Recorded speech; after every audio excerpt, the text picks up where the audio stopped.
अब आ रही होगी अभी? हाँ, अब आ रही है। चल, कल आपको क्या बताया था?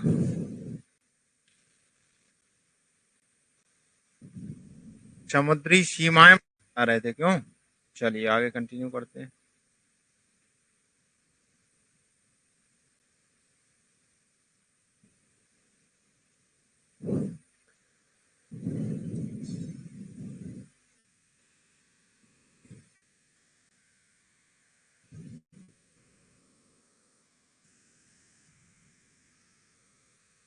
भारत की समुद्री सीमा, देखो भाई,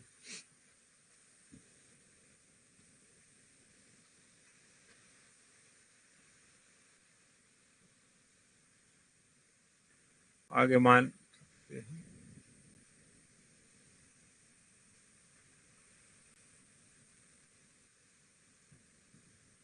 देखो, समुद्र जो है स्थित है इसी भाग में तो है। ये कौन सा सागर है? बोलो। अरब सागर। ठीक है। इस तरफ जो सागर है इसको हम क्या बोलते हैं? हाँ, बंगाल की खाड़ी। और जो नीचे है ये पूरा कौन सा सागर है? हिंद महासागर है।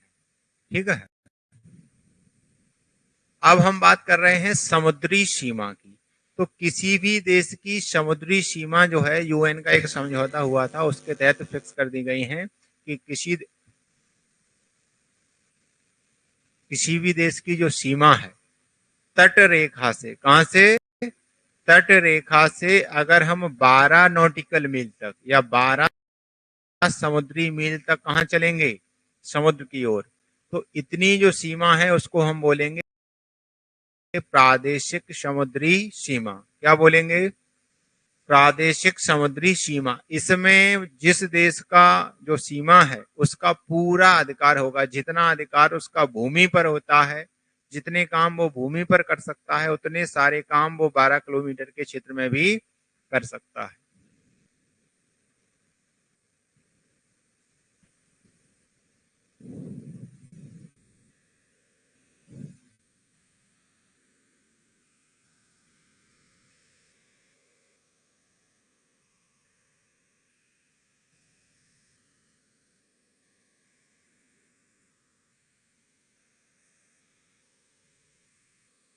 अच्छा, कभी मानचित्र देखा है आप लोगों ने?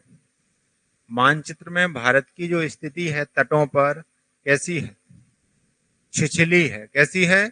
छिछली। क्या एक बिल्कुल जैसा अभी हम मैप बनाते हैं क्या वैसी ही स्थिति है? नहीं। ये बहुत टाइम ले रहा है।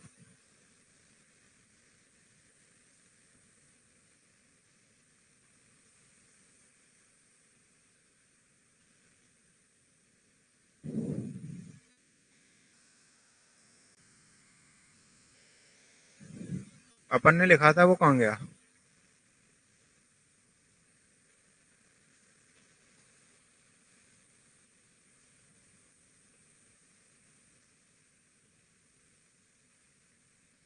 वो तो गया। चलो, आप ये समझो, हमने इस तरह से ये तट बना दिए हैं। जब आप बहुत जूम करके देखोगे तो ये तट वास्तव में ऐसे नहीं होते हैं इस तरह से रेखा। ये कैसे होते हैं? बहुत ही छिछले इस तरह से, कहीं आगे कहीं पीछे ऐसी होती है। समझ पा रहे हो? अच्छा, अब अगर हमने आपको बताया कि तट रेखा से कितना, 12 किलोमीटर तक, कितना, 12 किलोमीटर तक क्या होता है? प्रादेशिक समुद्री सीमा। तो आप ये बताओ कि यहाँ पर तट मान के चलो स्थिति ये है कि भीतर है कि नहीं है? और यहाँ पर उभरा हुआ भाग है। तो हम एक क्या खींचते हैं? काल्पनिक रेखा जो सभी तटों को मिलाने वाली है। इस रेखा को ही हम क्या बोलते हैं? तटीय रेखा। जैसे आप समझो कि ये जो रेखा है भारत की ये कुछ इस तरह से हो, कि इस तरह से कहीं उबड़ उबड़ खाबड़। अब हम कहें कि 12 किलोमीटर है, अब वही बात कि सर 12 किलोमीटर यहाँ से तो आ रहा है यहाँ तक, और यहाँ से कहाँ तक आएगा? सर यहाँ से यहाँ तक ही आया। तो ये आगे पीछे हो रहा है कि नहीं हो रहा है? तो उसके लिए, इस समस्या को हल करने के लिए क्या करते हैं? इन जो बाहरी छोर हैं इनको मिलाने वाली हम एक क्या खींचते हैं? सीधी रेखा। और इसी रेखा को हम क्या बोलते हैं? तट रेखा। तो समुद्री सीमा जो नापी जाती है वो कहां से नापी जाती है? तट रेखा से मापी जाती है। कहां से मापी जाती है? तट रेखा। तो तट रेखा से हम कितना चलेंगे? 12 किलोमीटर। कितना? 12 किलोमीटर नहीं, ये क्या है? समुद्री मील है। 12 समुद्री मील। हम एनएम लिखेंगे इसको। क्या लिखेंगे? एनएम। 12 नॉटिकल मील। और आपको अगर ये पता ना हो तो एक नॉटिकल मील में या एक समुद्री मील में कितना होता है? 1.852 किलोमीटर। ये आप लोग याद रखेंगे। हाँ, मील। हाँ, अलग अलग है ना। ये है वो जो जमीन पर मील होता है वो 1.4 का होता है शायद, और जो समुद्री मील है वो ये है पैमाना इसका। 1.8 याद रख लो, पूरा ना रखो तो। लगभग कितना? 1800 मीटर। इसको हम क्या गिनते हैं? एक समुद्री मील। तो इतनी दूरी तक क्या होगी? प्रादेशिक समुद्री सीमा। क्या होगी? प्रादेशिक।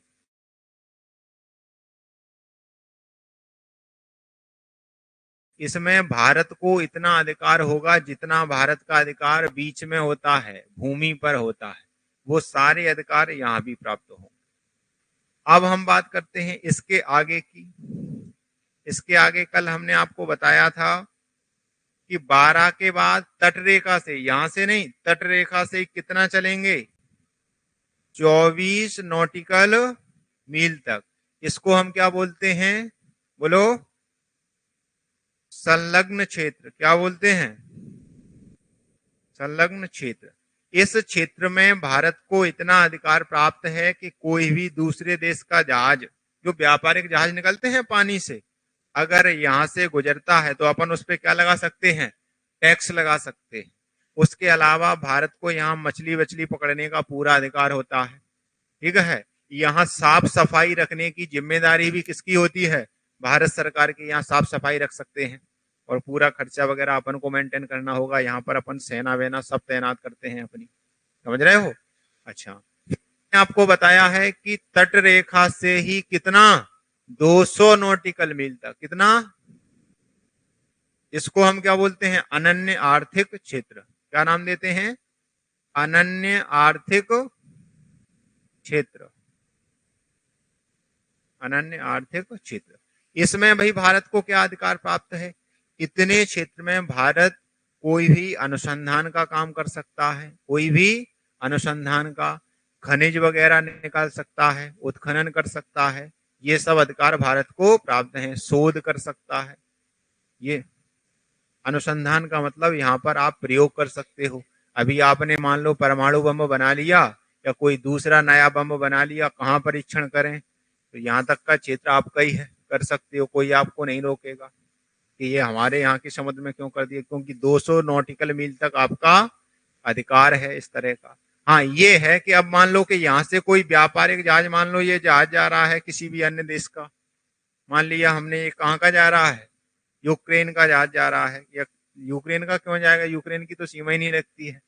कोई ऐसा देश जिसकी समुद्री सीमा लगती हो, हम मान लेते हैं ये किसका जा रहा है? चाइना का भी नहीं, कनाडा का। किसका? कनाडा का। अब ये कनाडा का जहाज जा रहा है और इस सीमा से निकल गया, तो आप इस पे टैक्स लगा सकते हो? नहीं लगा सकते हैं। रोक सकते हो? नहीं, रोक भी नहीं सकते। अच्छा, यही जहाज इस तरह ना होके इस तरह जा रहा हो, किस तरह? इस तरह होके जा रहा हो, तो टैक्स लगा सकते हैं? लगा सकते हैं। हमारा मन हो तो हम रोक भी सकते हैं, यहाँ से ये इस देश के जहाज नहीं निकलेंगे। अभी किसी से लड़ाई हो जाए, युद्ध हो जाए, या आपसी क्या है, हाँ, विवाद हो जाए, तो हम नहीं निकलने देंगे, क्योंकि ये कैसा है? हमारा क्षेत्र। ये समझ आया कि नहीं आया? तो ये 3 भागों में हम बांटते हैं समुद्री सीमाओं को। पहला कौन सा है? तट रेखा से 12 किलोमीटर। कितना है? तट रेखा से 12 नॉटिकल मील। ये इसको क्या नाम देते हैं अपन? लिखा है प्रादेशिक समुद्री सीमा। वहीं हम बात करें तट रेखा से 24 नॉटिकल मील तक, क्या है? संलग्न क्षेत्र। यहाँ पर क्या अधिकार प्राप्त है? अनुसंधान करो, टैक्स लगाओ अन्य जहाजों पर, साफ सफाई भी किसको रखनी है, आपको ही रखनी है। और 200 नॉटिकल मील तक क्या है, तमाम तरह के यहाँ खनिज वगैरह अपन निकालते हैं। आपको पता है भारत में सबसे ज्यादा जो प्राकृतिक तेल है या जो पेट्रोल है, ये हम कहाँ से प्राप्त करते हैं, बोलो। भारत में देखो, भारत में जितना अपन पेट्रोल और डीजल यूज करते हैं, पेट्रोल डीजल, इसका 20% ही लगभग भारत में होता है। 80% अपन अन्य देशों से खरीदते हैं। इस 20% जो भारत में हो रहा है, इस 20% में सबसे ज्यादा हम कहां से निकालते हैं, समुद्र से ही निकालते हैं। तो समुद्र में बहुत सारी चीजों के क्या हैं, भंडार हैं। क्या है, भंडार है। एक जगह है इसी क्षेत्र में पड़ती है, बॉम्बे हाई, समुद्र में ही है। तो सबसे ज्यादा पेट्रोल हम वहीं से प्राप्त करते हैं, समझ रहे हो।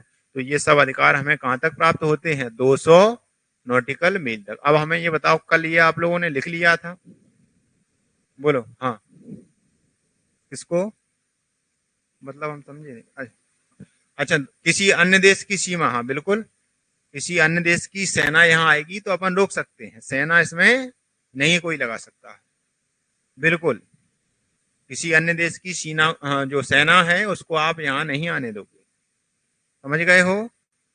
तभी तो भाई अपना अधिकार है, अपने अधिकार में दूसरों की सेना कैसे आ जाएगी, सैनिक नहीं आ सकते हैं। चलिए, तो ये अपन ने लिख लिया था। इसके बाद ये हो गई है समुद्री सीमा। अब अपन बात करते हैं किस पे, भारत के राज्यों पर। किस पर, राज्यों पर।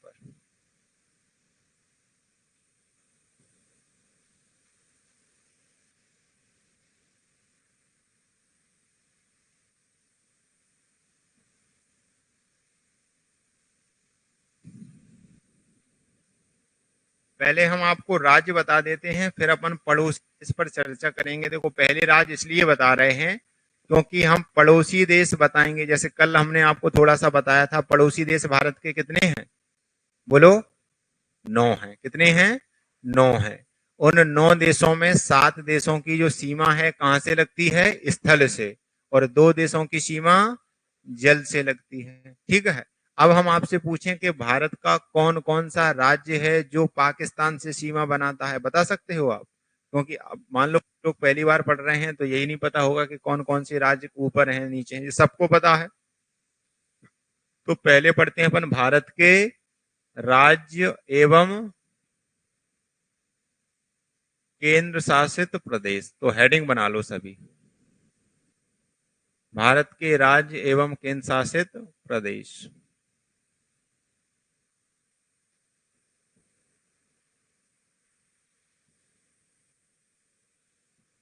भारत के राज्य एवं केंद्र शासित प्रदेश। तो हाँ, हाँ, वर्ल्ड ज्योग्राफी अलग पढ़ाई जाएगी, ये अभी इंडियन ज्योग्राफी चल रही है, ठीक है। चलो, तो भारत के राज्य एवं केंद्र शासित प्रदेश। तो भाई बताइए, भारत में वर्तमान में कितने राज्य हैं, तो 28 राज्य हैं। कितने राज्य हैं, अच्छा, केंद्र शासित प्रदेश कितने हैं, 8 केंद्र शासित प्रदेश हैं। बड़ा घटा के सब यही स्थिति है अभी, 8 क्या है, केंद्र शासित प्रदेश हैं। टोटल यही स्थिति है आज की, समझ गए हो। अब हमें वो व्यक्ति हाथ उठा दे जो अभी 28 के 28 राज्य, 8 केंद्र शासित प्रदेश और इन सब की राजधानी पूरी बता दे, यहां लिखवा दे। 1, 2 लोग, और बोलो 3 लोग, बस 3 लोग हैं। इसी भारत में रहते रहते 20 साल से तो सब ऊपर के ही हैं, एक आध कम होगा। चलिए, तो ये शर्म की बात है, देखा जाए तो अपन बता सकते, उनकी राजधानी नहीं बता सकते। और अब टेस्ट ले लें भाई, जिन लोगों ने हाथ उठाए हैं। चलिए, तो कहां से शुरुआत, तुम बताओगे, बैठ के ही बताना है, हम राज्य नहीं पूछ रहे हैं, केंद्र शासित प्रदेश गिना दो। चलो पहला, सभी लोग देख लो केंद्र शासित प्रदेश जिनको नहीं पता है, पहले क्या लिख रहे हैं? हाँ, सबसे पहला, हाँ, जम्मू कश्मीर, ठीक है। दूसरा लद्दाख, तीसरा दिल्ली, चौथा, चौथा चंडीगढ़, ठीक है। हाँ, पांचवा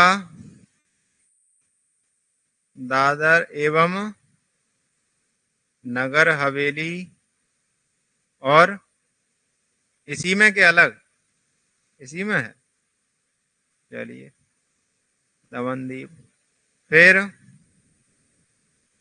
अंडमान निकोबार,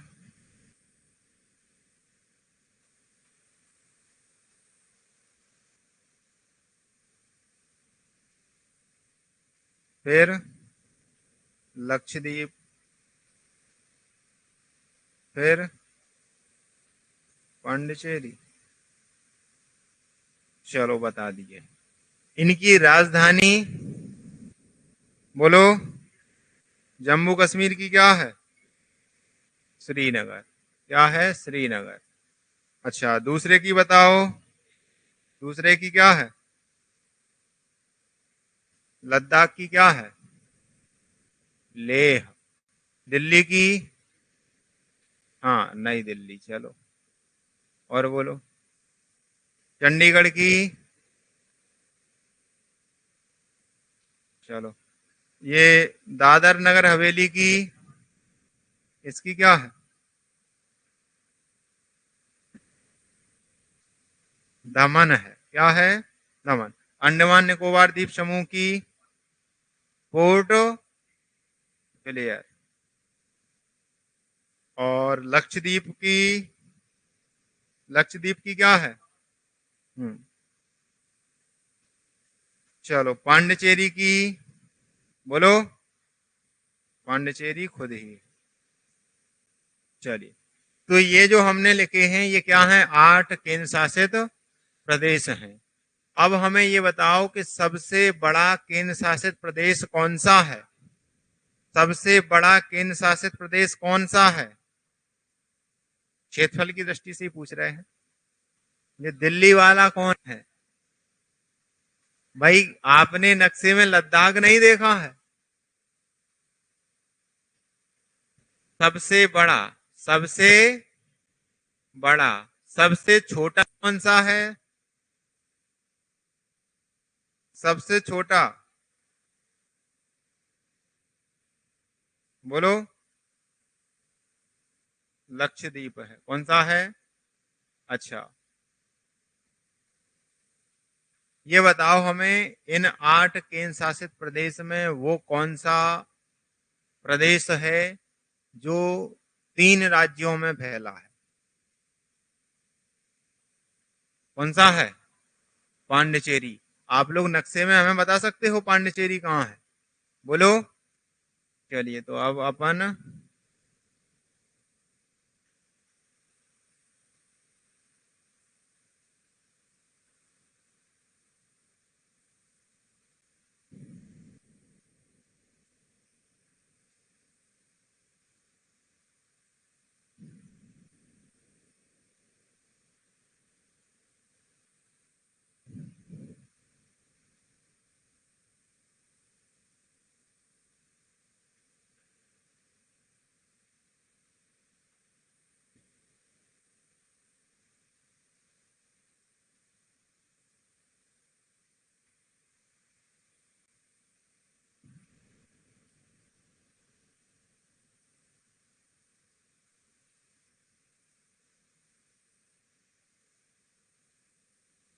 ये अभी कल इसको ठीक कराते हैं, फिर अपन डायरेक्ट यहीं पे नक्शा खोलेंगे, ठीक है।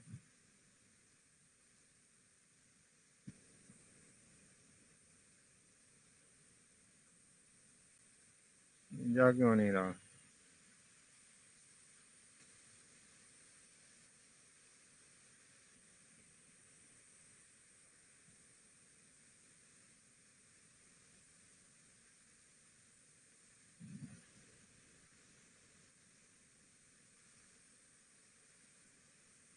अब नहीं आ रहा है, चलिए।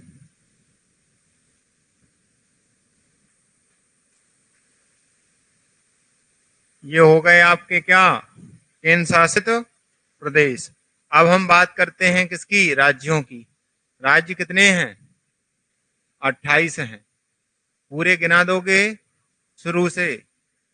तो ये आप लोग, होमवर्क है आपका, कल सबकी कॉपी में 28 राज्य, ये हम यहाँ नहीं लिखा रहे हैं, 28 राज्य, उनके सामने उनकी राजधानी, और आठों के आठों केंद्र शासित प्रदेश और उनकी राजधानी सबकी कॉपी में लिखे होने चाहिए और सबको याद होने चाहिए। कल पहला काम तो यही होगा, ठीक है। चलिए, अब हम बात कर लेते हैं किसकी। तो ये आप लोगों ने हेडिंग बना ली है, 8 केंद्र शासित प्रदेश और 28 राज्य होंगे। अब एक पेज छोड़ दो जिसमें आप लोगों का ये होमवर्क हो गया है, ठीक है। अगले पेज पे हेडिंग बनाएंगे आप लोग, भारत के पड़ोसी देश। भारत के पड़ोसी देश, भारत के पड़ोसी देश। तो भारत के कितने पड़ोसी देश हैं, तो कुल 9 पड़ोसी देश हैं।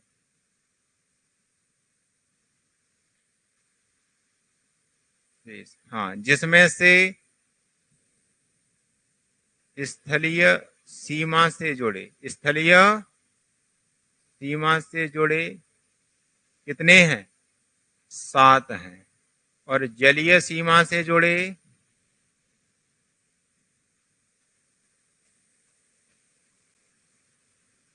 कितने हैं, तो 2 हैं।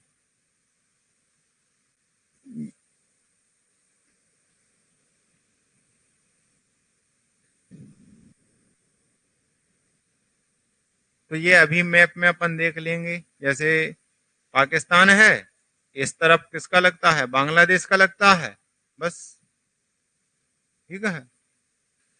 चलिए, अब यहाँ हम एक मानचित्र बना ही लेते हैं।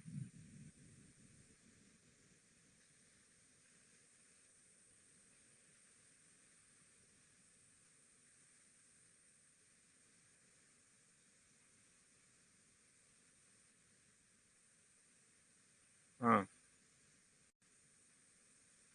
क्या, हाँ,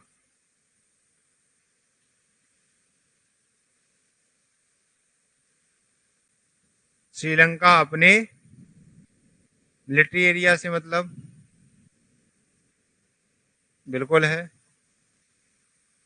अपन ऑपरेशन, बिल्कुल, सुनो, जहां दो देशों का टकराव होगा, सुनो मेरी बात, जैसे इसी यहाँ पर स्थिति किसकी है, श्रीलंका की है, ठीक है।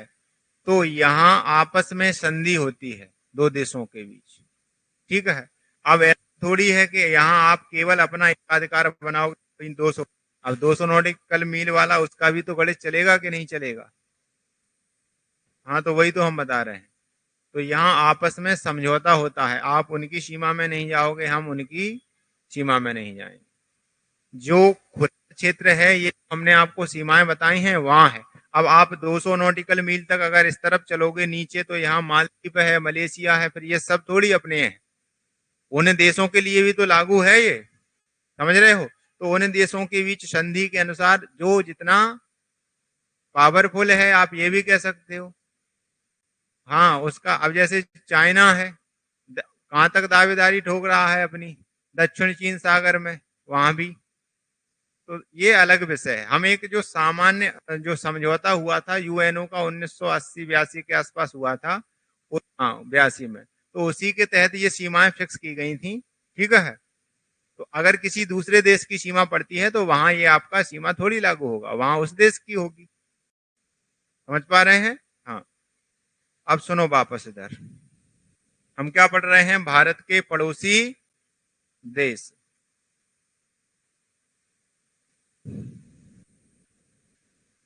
तो हम यहाँ गुजरात की बात करते हैं, यहाँ तक क्या है, पानी है। ये कौन सा देश है बोलो, कौन सा देश है? पाकिस्तान है। अच्छा, ये हो गया मान लो पाकिस्तान। यहां से ही थोड़ी सी सीमा किसकी लगती है? अफगानिस्तान की। किसकी? अफगानिस्तान की। ऊपर आ जाओ तो फिर कौन सा है? चीन है। ये वाला जो क्षेत्र है, ये वाला, ये कौन सा है बोलो? नेपाल है। कौन सा है? नेपाल। ये वाला जो क्षेत्र है ये कौन सा है? तो ये भूटान है। कौन सा? भूटान। अच्छा,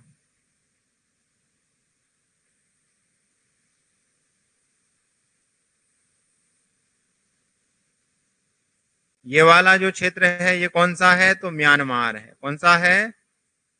ठीक है। अच्छा, नीचे यहाँ देखते हैं तो यहाँ कौन सा ये है? श्रीलंका। कौन सा है? श्रीलंका। और यहाँ पर द्वीप की संरचना में ये कौन सा है? तो ये मालदीव है। कौन सा है? तो कौन रह गया? बांग्लादेश। और हाँ, यहाँ पर कौन है? तो बांग्लादेश है। कौन सा देश है? बांग्लादेश। तो ये हमने यहाँ लिखते हैं, 9 हो गए हैं। 1 2 3 4 5 6 7 8 9। इनमें से स्थलीय सीमा कौन बना रहा है? पाकिस्तान, अफगानिस्तान, चाइना, नेपाल, भूटान, म्यांमार और बांग्लादेश। ये क्या बना रहे हैं? स्थलीय सीमा। जलीय सीमा कौन बना रहा है? मालदीव और श्रीलंका बना रहे हैं। ये हमारे जलीय पड़ोसी देश हैं। कौन से? जलीय पड़ोसी देश। अच्छा, अब यहाँ प्रश्न बनता है कि सबसे ज्यादा भारत की जो सीमा है कौन से देश के साथ लगती है? बोलो। तो सबसे ज्यादा सीमा किसके साथ लगती है? बांग्लादेश। सर्वाधिक सीमा किसके साथ लगती है?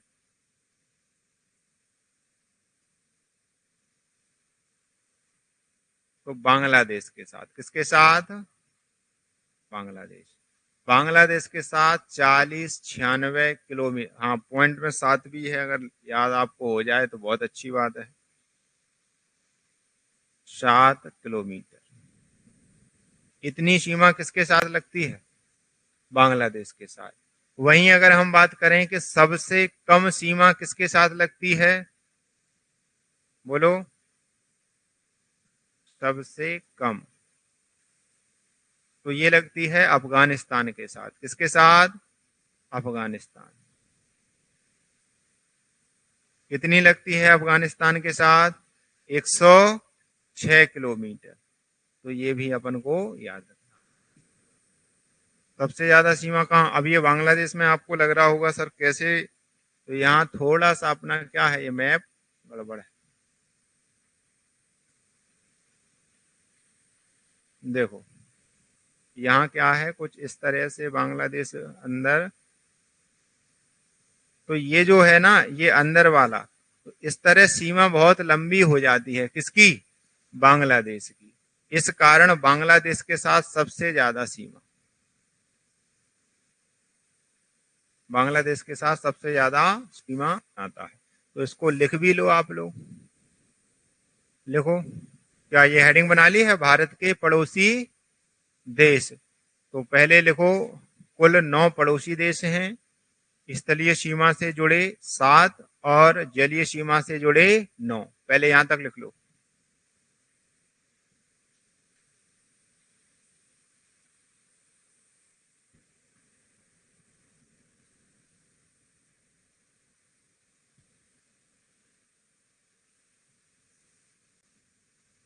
स्थलीय सीमा से जुड़े और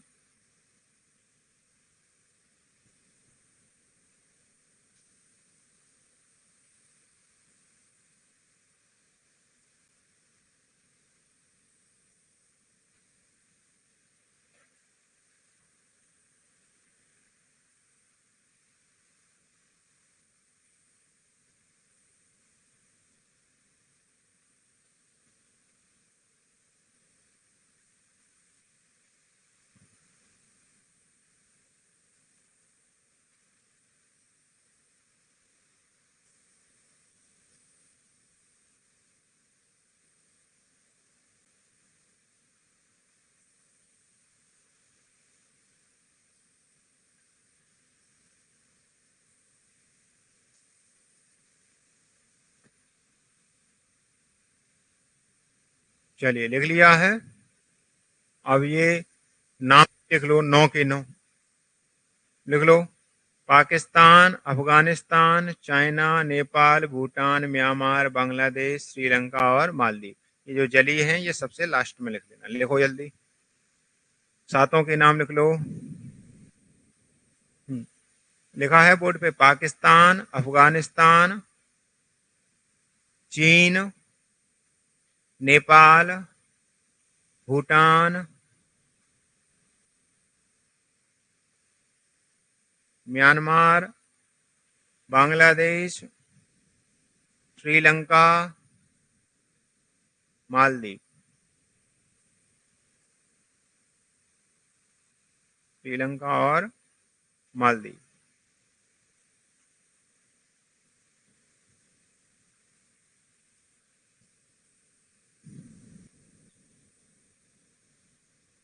चलिए हो गया।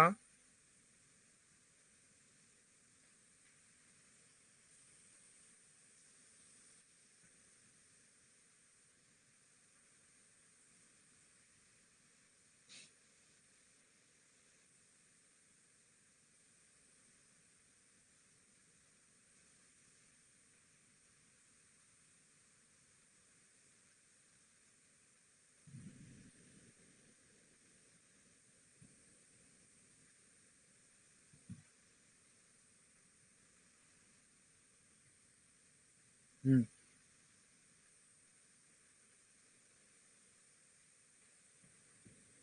क्या नाम देशों के? वो देशों के ऊपर है, रखने के ऊपर है नाम। ये हिंदी इंग्लिश नहीं है। ये हिंदी इंग्लिश मत सो। ये अपन ने इंडिया नाम भी रखा, ये अपने ऊपर था, अपन ने इसका नाम भारत भी रखा। अब चाइना और चीन ये उनके ऊपर है। जैसे अपन ने जो संविधान का उल्लेख किया है उसमें दो ही नाम का उल्लेख किया है, किसका? भारत और इंडिया। अब लोग अपन को हिंदुस्तान भी बोलते हैं, आर्यावर्त भी बोलते हैं पुराणों के अनुसार, ग्रंथों के अनुसार। भारत को छोड़ दो तो अन्य देशों के नाम जैसे चाइना है, ठीक है। अब उसने क्या स्वीकार किया है? चाइना स्वीकार किया है। फिर दूसरा ये कि अन्य देश उसको किस नाम से जानते हैं, इस पे डिपेंड करता है। समझ पा रहे हो? जैसे आपका कोई नाम है, ऑफिशियल नाम जो भी हो होगा। अब आपके दोस्तों ने कुछ नाम रख दिया, आपको उसी नाम से बुला रहे हैं, तो हो गया, उससे कोई दिक्कत थोड़ी है। आपने ऑफिशियल क्या रखा? आपने अपना ऑफिशियल रख रहा आकाश, और एक शॉर्ट में भी रख लिया आपने अक्कू। चलो अक्कू भी हमारा नाम है। यूनाइटेड स्टेट ऑफ अमेरिका, ठीक है। क्यों है? क्योंकि अमेरिका जो है वो संघ है, यूनाइटेड राज्यों का क्या है? संघ है। विभिन्न राज्यों के बीच समझौते के तहत जुड़ के क्या बना है? एक संगठन, इसलिए उसको यूएसए बोलते हैं, संयुक्त राज्यों का संघ। समझ पा रहे हो? जैसे अपनी तरह अमेरिका का गठन नहीं हुआ है, अपने भारत में जो राज्य हैं वो बन गए हैं, और उनमें से कोई भी अलग नहीं हो सकता। क्या कोई समझौते के तहत जुड़े हैं राज्य? नहीं। जबकि अमेरिका में जो तमाम राज्य जुड़े हुए हैं किसी ना किसी समझौते, उनको अलग होने का भी अधिकार होता है। अभी कोई नया स्वतंत्र देश हो और इस यूएसए यानी क्या है, राज्यों का संघ ही तो है, इस संघ में शामिल होना चाहे तो हो सकता है। तमाम छोटे, अमेरिका आपको दिखता होगा मैप में, आप देखते हो यहाँ, वही तो दिखता है। लेकिन तमाम छोटे छोटे जो आपके दक्षिणी अमेरिका महाद्वीप के नीचे भी तमाम द्वीपीय देश हैं, वो भी सदस्य बने हुए हैं इसके, और वो उनको भी अमेरिका बोला जाता है। कभी मैप पढ़ना, उसमें देखना, इधर भी छोटे छोटे द्वीप हैं, अमेरिका के राज्य हैं, कैसे? समझौते के तहत जुड़े हुए हैं। तो इन सबको मिला के क्या बोलते हैं? United state of America. ये है।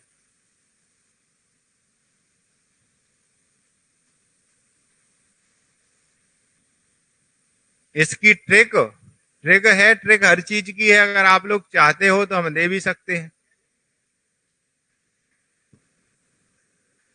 लो भाई, हमें पता है वो ट्रिक आपको आती होगी तभी आपने पूछा, ऐसा है। लो देख लो, इसकी ट्रिक ये है, 55 में बीए किया, लो हो गई। और ये सीमा के हिसाब से भी सबसे ज्यादा किससे लगती है, उसके बाद किससे लगती है, उसके बाद किससे लगती है, वो भी क्रम है। अब बचपन में कैसे, बी से बांग्लादेश, बी से बांग्लादेश, चा से क्या हो जाएगा, चीन हो जाएगा, पा से पाकिस्तान हो जाएगा, ना से क्या हो जाएगा, नेपाल हो जाएगा। फिर आगे बढ़ जाओ, मैं से क्या हो जाएगा, हाँ म्यांमार हो जाएगा। फिर क्या है ये, बी, बी से क्या हो जाएगा, भूटान। फिर क्या है, ए, तो अफगानिस्तान। हो गए, कितने हो गए, 7। तो ये स्थलीय हैं। ये जरूरी है कि ट्रिक में ही बनाओ, या ये ट्रिक बता रहे हैं हम, हमने तो नहीं कहा इस ट्रिक को याद करो, लेकिन हाँ कर सकते हो। ये देखो क्रम भी है, सबसे ज्यादा भारत की सीमा किस देश के साथ लगती है, बांग्लादेश। उसके बाद ये पूछें कि भारत की दूसरी सबसे ज्यादा सीमा किस देश के साथ बनती है, चीन। तीसरी, चौथा, पांचवा, छठवा, सबसे कम किसके साथ, हो गया। तो ये ट्रिक है, अगर ठीक लग रही हो तो लिख लो, बचपन में भी ये किया। क्या, कौन सा मैप देख रहे हो, वर्ल्ड का मैप। लगने से नहीं होता है, रियल में है किसकी ज्यादा, क्या, हाँ आपको ये चीन का जो दिख रहा है, जैसे उन्होंने बिना देखे ही आपका डाउट, ये वाला जो सीमा आप इसको चीन का समझ रहे हो, ये चीन का नहीं है, ये नेपाल देश है। तो अपनी सीमा नहीं लग रही है चीन से, नेपाल की लग रही है, समझ रहे हो। कल हम आपको यहाँ दिखाएंगे बोर्ड में, इसमें आज नेट नहीं चल रहा है, ठीक है। चलिए, तो ये हो गए हैं आपके क्या, पड़ोसी देश हो गए हैं। चलिए, अब आप लोग हेडिंग बनाओ, इसको हटा दें ट्रिक को।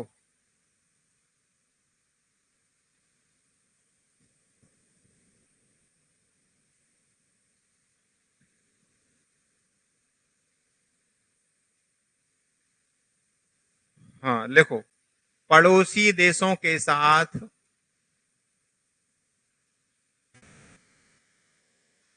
पड़ोसी देशों के साथ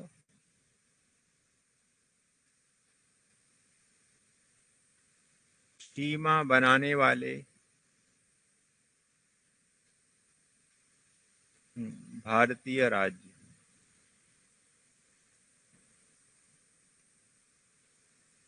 पड़ोसी देशों के साथ सीमा बनाने वाले भारतीय राज्य। तो पहले हम स्थलीय सीमा कर लेते हैं बात, इस पर, इस सीमा पर। तो स्थलीय सीमा पर कितने देश सीमा बना रहे हैं,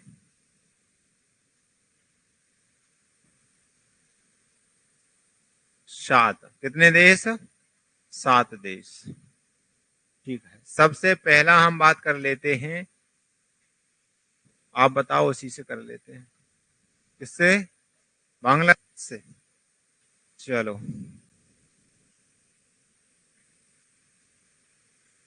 लिखते चलो आप भी साथ में, बांग्लादेश के साथ सीमा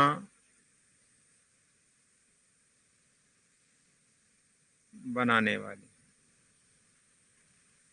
भारतीय राज्य कौन कौन से हैं भाई, कितने बनाते हैं, 5।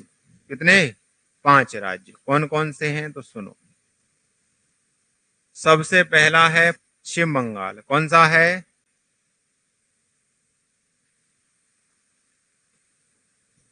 फिर असम है,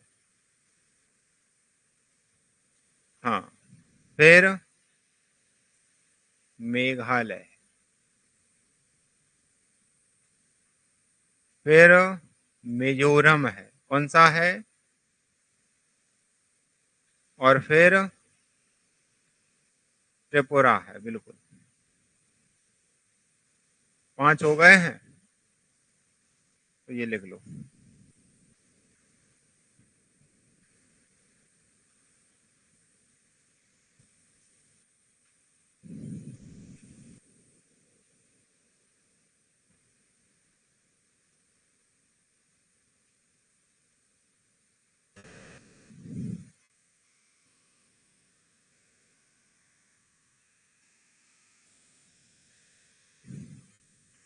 हो गया। बांग्लादेश के साथ भारत के कितने राज्य सीमा बनाते हैं? 5। कौन कौन से हैं? पश्चिम, असम, मेघालय, मिजोरम, त्रिपुरा।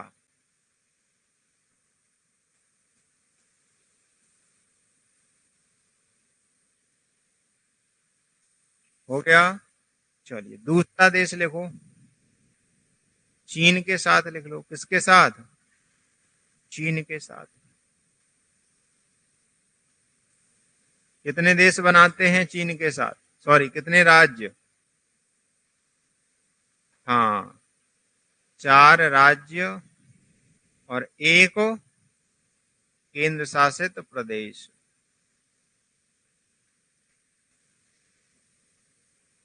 चलिए, तो देखो भाई 4 राज्य कौन कौन से हैं, गिनना शुरू करो ऊपर से। तो आपका पूर्वोत्तर में अगर देखोगे तो आपका एक है कौन सा? अरुणाचल प्रदेश। अरुणाचल प्रदेश की लगती है कि नहीं लगती है सीमा, बोलो? लगती है। असम की? बोलो? असम की नहीं लगती है, असम पैक है पूरा। सिक्किम की? लगती है। भारत का वह कौन सा राज्य है जो 3 देशों के साथ सीमा बनाता है? सिक्किम है। ये प्रश्न आया हुआ है पेपर में। वह कौन सा राज्य है जो अकेला 3 देशों के साथ सीमा बना रहा है? और पश्चिम बंगाल भी बिल्कुल बना रहा है, ऊपर नीचे, और लद्दाख, बिल्कुल। तो इस तरह भी पूछ सकते हैं, निम्न में से कौन सा राज्य? अरुणाचल भी बिल्कुल, चीन, नीचे बांग्लादेश, म्यांमार, और इधर इधर किससे लगा, किसी से? इसमें नेट नहीं चल रहा है, वरना ये सब मैं आपको मैप पे ही भरवाता और भरवाऊंगा कल। ठीक है, आज लिख लो, इसीलिए लिखवा दे रहा हूँ पहले। तो ये पूरा करो। चीन के साथ पहला अरुणाचल प्रदेश, दूसरा सिक्किम, तीसरा कौन सा? हिमाचल प्रदेश। कौन सा?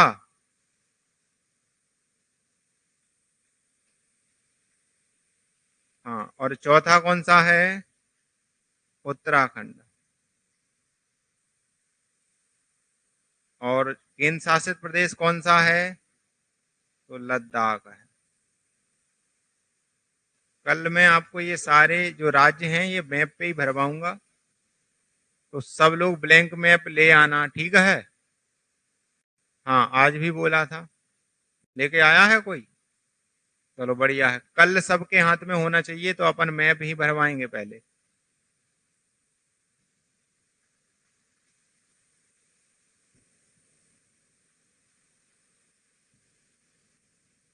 चलो, चाइना के बाद हम बात करते हैं किससे? पाकिस्तान।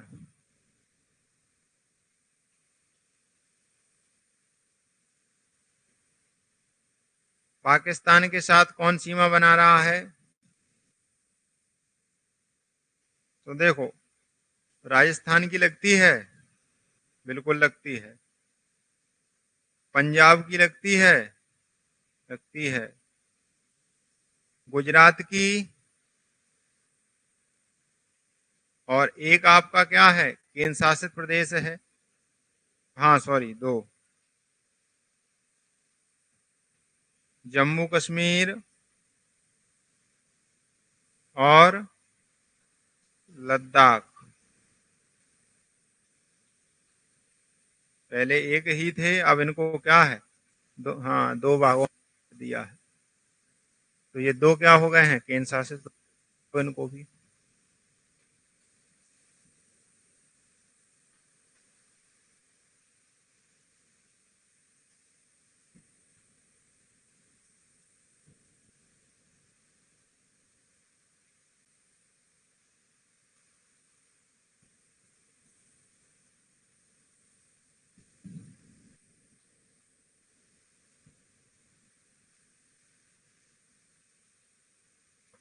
चलिए हो गया।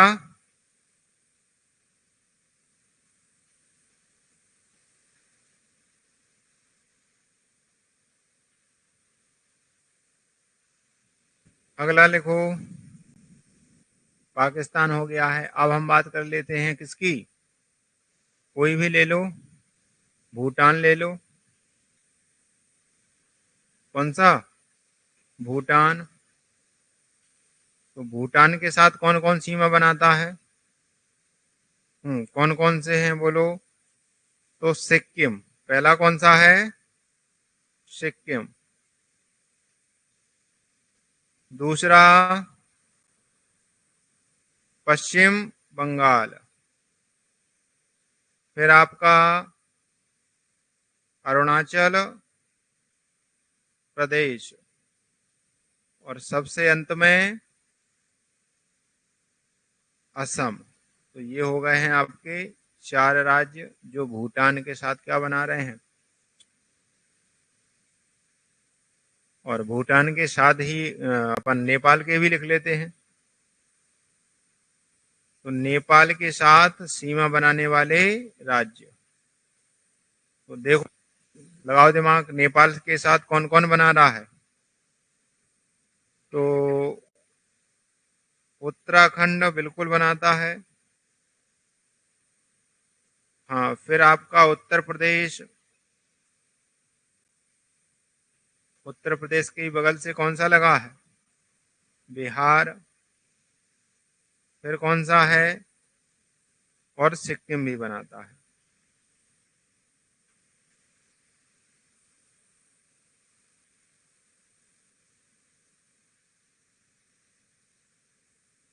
चलिए 5 हो गए हैं। कौन कौन से बचे हैं,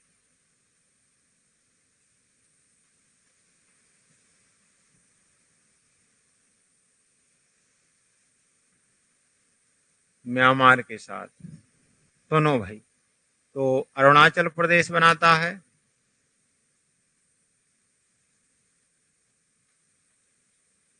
नागालैंड बनाता है।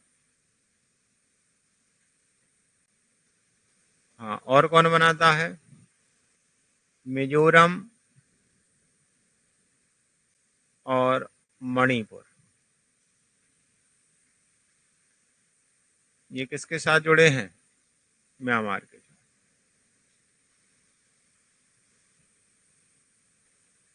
इसको 6 नंबर दे दो। अब कौन सा बचा है एक, अफगानिस्तान के साथ कौन बनाता है सीमा, जम्मू कश्मीर।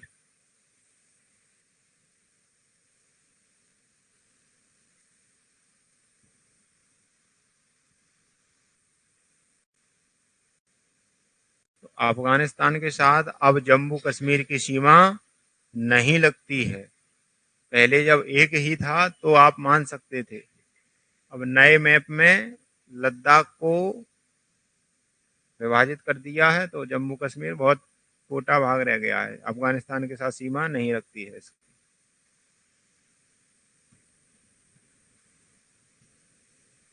चलिए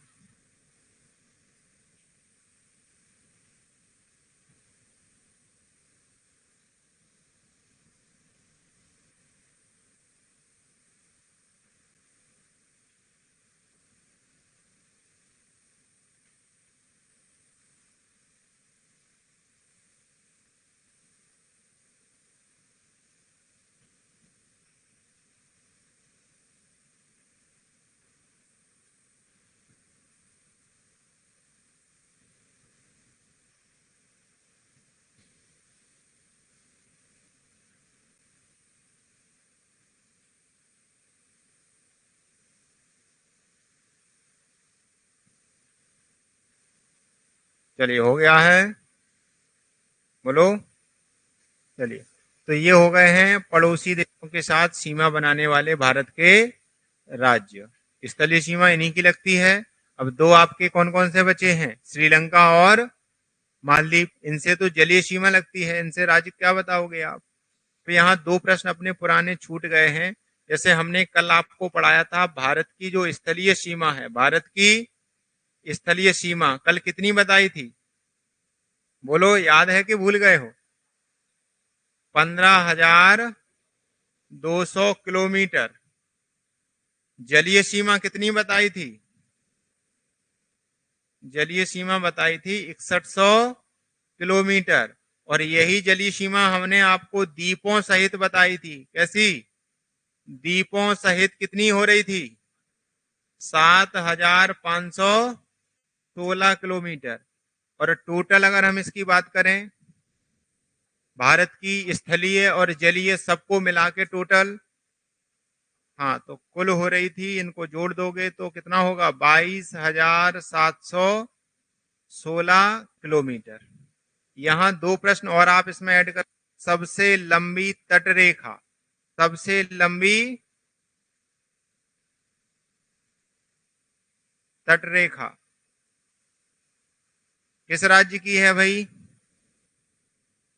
समुद्री तटरेखा का मतलब जो समुद्र के साथ सीमा बना रहा हो।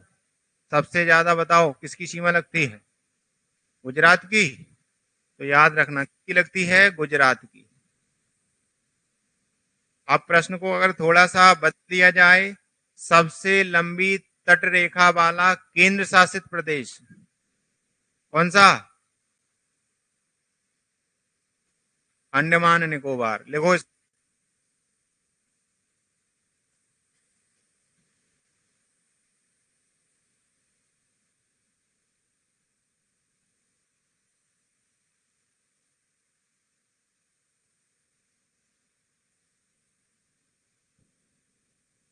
हाँ, केंद्र शासित प्रदेश।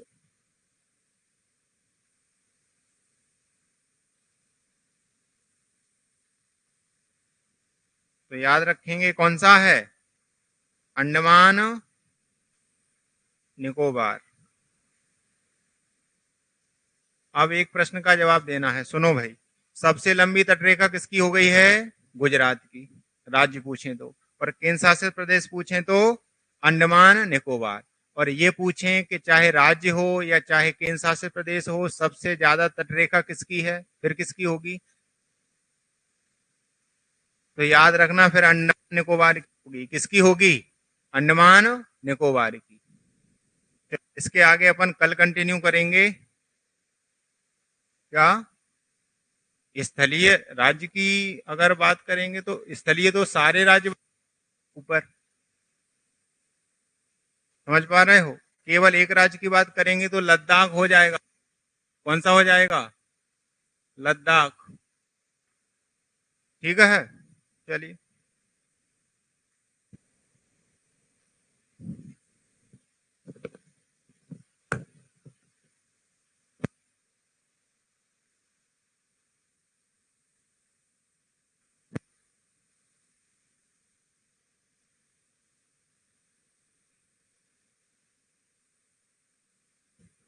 चलो भाई, शुरू करें क्लास। ये नोट करना है किसी को? हो गया नोट? चलिए।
चलो भाई, तो पहले मुझे बताइए, कल आपको जो मैंने पढ़ाया था, अब बातें नहीं करना पीछे ना। चलो भाई, कल जो पढ़ाया था वो पूरा क्लियर है? पूछ ले एक बार। चलो पहले कल का पूछते हैं। और कल 3 सवाल आपको होमवर्क में भी दिए गए थे शायद, तो जिन लोगों ने होमवर्क किया है वो देखेंगे, चेक करेंगे उसको ना। 3 दिए थे, 4 दिए थे? 4। पहले कल का कुछ पूछते हैं, कुछ बातें बताइए। अगर मैं आपसे बच्चों पूछूं कि एक अंक की, ध्यान देना, दो चीजें पूछ रहा हूं, नंबर्स और डिजिट्स। चलो बताओ, एक अंक की कितनी संख्याएं होती हैं? 9। और डिजिट्स 9, डिजिट 9 ही होते हैं। अगर हम बात करते हैं एक अंक की, या 1 से लेकर 9 तक, है ना, बोलो हाँ है ना। अगर हम बात करते हैं 1 से लेकर 99 तक, बोलो कितने होते हैं? संख्या 99 होंगी, और डिजिट्स 189। अगर हम बात करते हैं 1 से लेकर 999 तक, बोलो 900, डिजिट्स 2889, बोलो हाँ है ना, 2889 होगा। अगर हम बात करते हैं बच्चों के अंकों की, 4 अंकों की, बोलो संख्या होंगी 9999, और हमारे पास जो डिजिट्स होंगी 38,889। क्या यहाँ तो कोई दिक्कत तो नहीं है? चलो तो थोड़ा और पूछते हैं, आप खड़े होइए। एक अंक की संख्या कितनी होती है? एक अंक की संख्या कितनी होती है? 9। अगर केवल 2 अंकों की संख्या पूछे तो कितनी होती है? 90। सही है ना? 90 संख्याओं से डिजिट कितने बनेंगे? हाँ, 180। 3 अंकों की क्या संख्याएं होती हैं? 900। सही है ना? और संख्या क्या बनेंगी? 2700। करेक्ट। 4 अंकों की संख्या है 9000, और डिजिट्स 36,000। बैठो जरा आप। हाँ, इधर से आप खड़े हो जाओ भाई। अगर कोई पूछे 6 अंकों की क्या संख्याएं होंगी, तो 6 अंकों की क्या संख्याएं होती हैं दुनिया में? वो, ये बच्ची बोल रही है 90,000। सही है? गलत है? गलत बोल रहे हैं ये लोग तो। चलो, कितनी होंगी? ये बच्ची बोल रही है 9 के बाद 5 जीरो लगा देंगे हम। स्मार्ट वर्क पढ़ के दिखाओ कितना होगा 9 के बाद 5 जीरो। 9 लाख कितना होगा? 9 लाख। बैठो, चाहिए ना भाई? 9 लाख, एक जीरो कम हो गया। जितने अंक की संख्या पूछे, बात सही है कि एक 9 लिख के उतने, उससे एक कम जीरो लगाना है। क्लियर है? चलो ठीक है। तो कल मुझे लगा जो पढ़ाया क्लियर है। एक बार होमवर्क चेक कर लूँ, तब मैं आपको आज की क्लास पढ़ाता हूँ। देखिए बच्चे, जो कल आपको होमवर्क दिया गया है, एक बार वो चेक कर लेते हैं। अपना अपना होमवर्क निकाल लीजिए आप लोग। 4 सवाल जो दिए थे मैंने।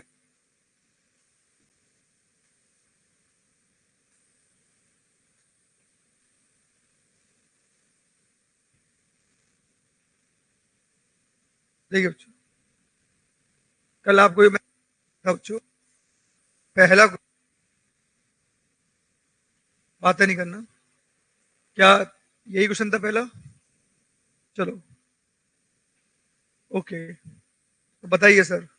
पहला क्वेश्चन हमारा ये था, एक से प्रारंभ करते हुए क्रमागत संख्याओं को लिखा जाए तो 9000 अंकों से बनाई जाने वाली अंतिम 3 अंक कौन से होंगी?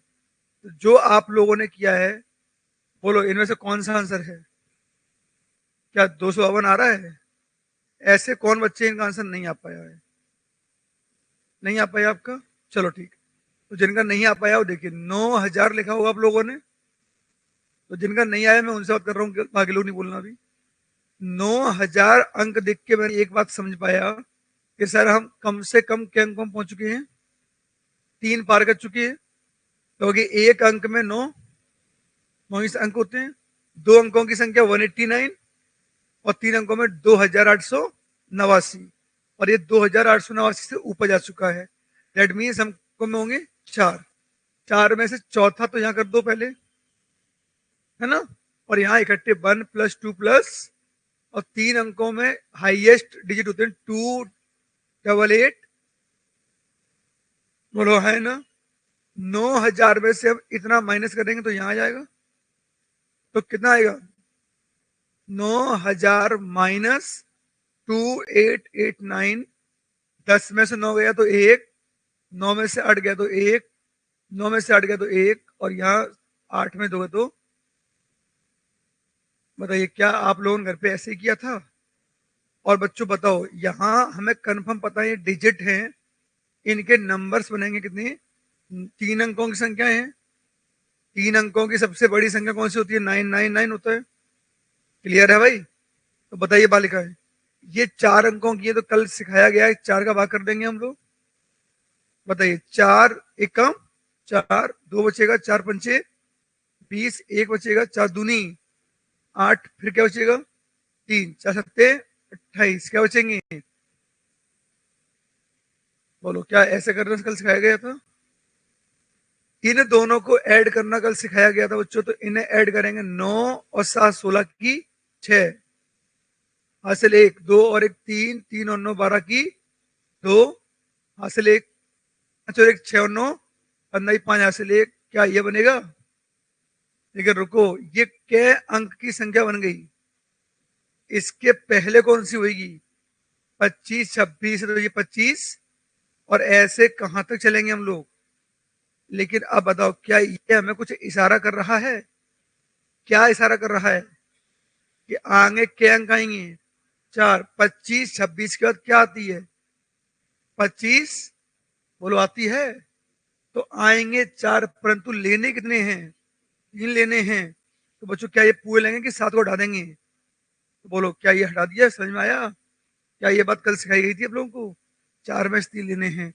अब इन्हें कौन से अंक पूछे हैं? अंतिम 3 अंक पूछे हैं। बोलो अंतिम तो कौन से हो गए? 200।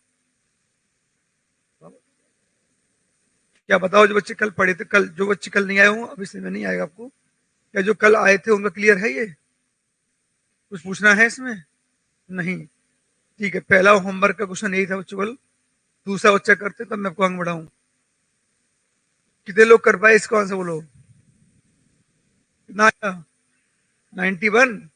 बोलो 1 से 50 तक, 1 से की संख्याएं लिखने में कुल कितने अंकों की आवश्यकता होगी? तो ये तो बहुत आसान क्वेश्चन था। 1 से लेकर कहां तक करना है बच्चों?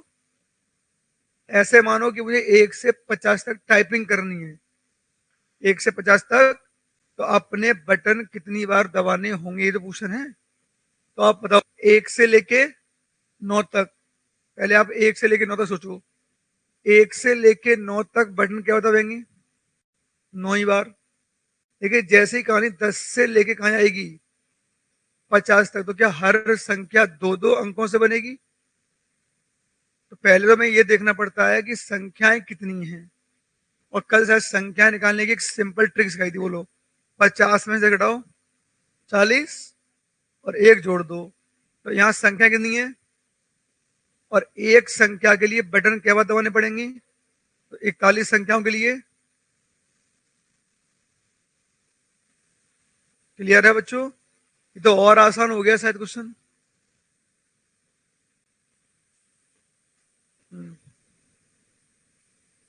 50 से लेके 90 के बीच में आएंगे ना भाई, तो क्या करेंगे? 90 माइनस 50 प्लस 1। क्या दिक्कत? तरीका तो वही है ना, लास्ट माइनस फर्स्ट प्लस 1। जैसे अपन ने 10 से 50 निकाली, तो क्या 50 से 90 नहीं निकाल पाएंगे? तो पहले हम 2 अंकों की अलग कर लेंगे, फिर 3 अंकों से फिर आगे बढ़ेंगे। जैसे देखो, मैंने यहाँ पहले 1 अंक की अलग की, फिर 2 अंक से अलग गिन रहे हैं। अगर 3 अंक की भी होती, 3 अंक से हम अलग करते फिर से। समझ में आया कि नहीं आया? कैटेगराइज करके गिनेंगे। पहले 1 अंक वाली गिनेंगे, फिर 2 अंक वाली, फिर क्या गिनेंगे? 3 अंक वाली गिनेंगे। समझ में आ रहा है? चलो बोलो, ये 2 का इंटू क्यों किया बताओ अपन ने? 2 से बोलो 82, ये और 9, ये कितने हो गए?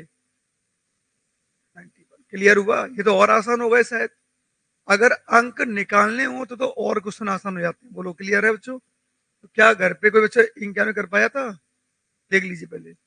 हाँ ऐसा ही तो कोई बच्चों जैसे ना, कोई क्वेश्चन आ गया थर्ड वाला, फिर मैं चलता हूँ आगे। तो ये आ गया थर्ड वाला, आ गया बच्चों। यहाँ पे भी बटन ही पूछे हैं। और 1 से कहां तक?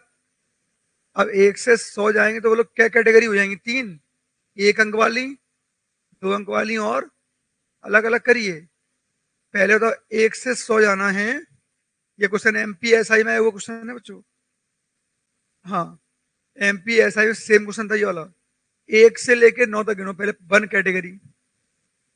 बोलो 1 से लेके 9 तक बटन क्या बार दबाने पड़ेंगे? 9 ही बार दबाने पड़ेंगे। हर अंक क्या बार बनता है? एक ही करके ही। अब देखो ये हो गए 1 अंक वाले, बोलो हाँ है ना। अब 2 अंक वाले गिनेंगे, 10 से लेके कहां तक? देखो 100 तक क्यों नहीं करना मैं? हाँ, तो बोलो 10 से लेके 99 तक हर संख्या के लिए बटन क्या बार दबाएंगे? तो पहले हमें ये देखनी पड़ेगी संख्याएं कितनी है। और कल आपको संख्या निकालने के लिए एक बहुत सिंपल सी शॉर्ट ट्रिक सिखाई थी।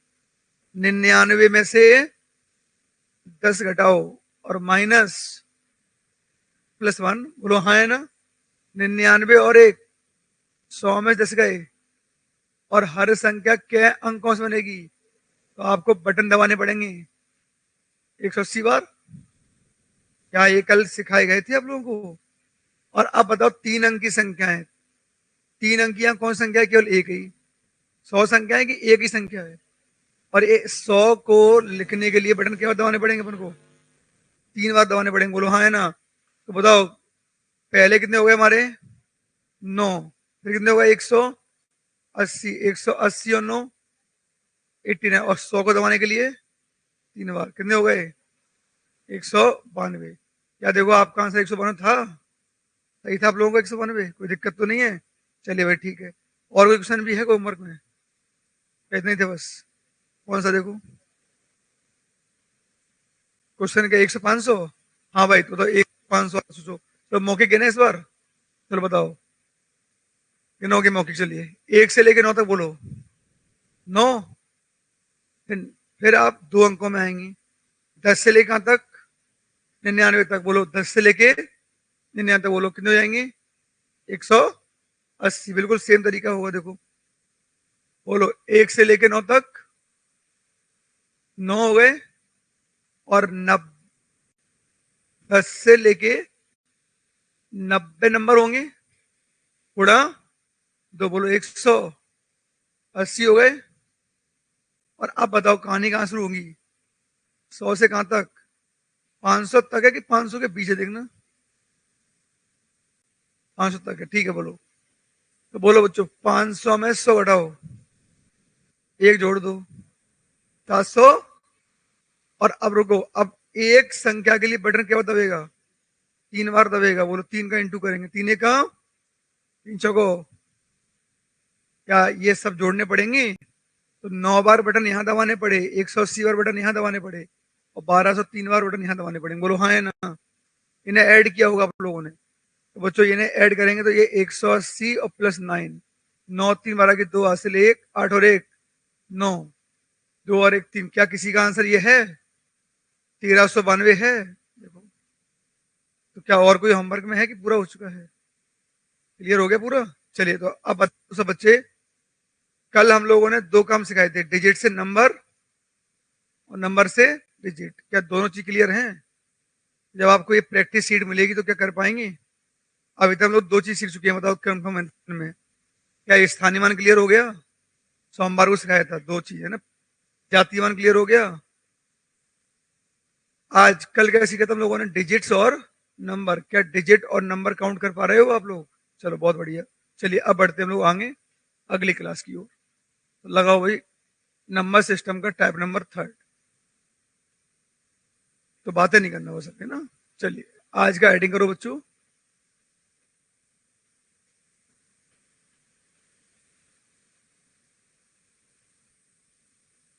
नंबर सिस्टम और टाइप नंबर 3। चलो भाई, तो पीछे लोग बात करना, सबसे इंपोर्टेंट टाइप ये वाला है। करेक्ट, ध्यान देना। यहां से एक क्वेश्चन पक्का परीक्षा में आपको मिलने वाला है। देखिए बच्चों टाइप नंबर 3 में क्या सीखने वाले हैं हम। ऊपर देखो ध्यान से।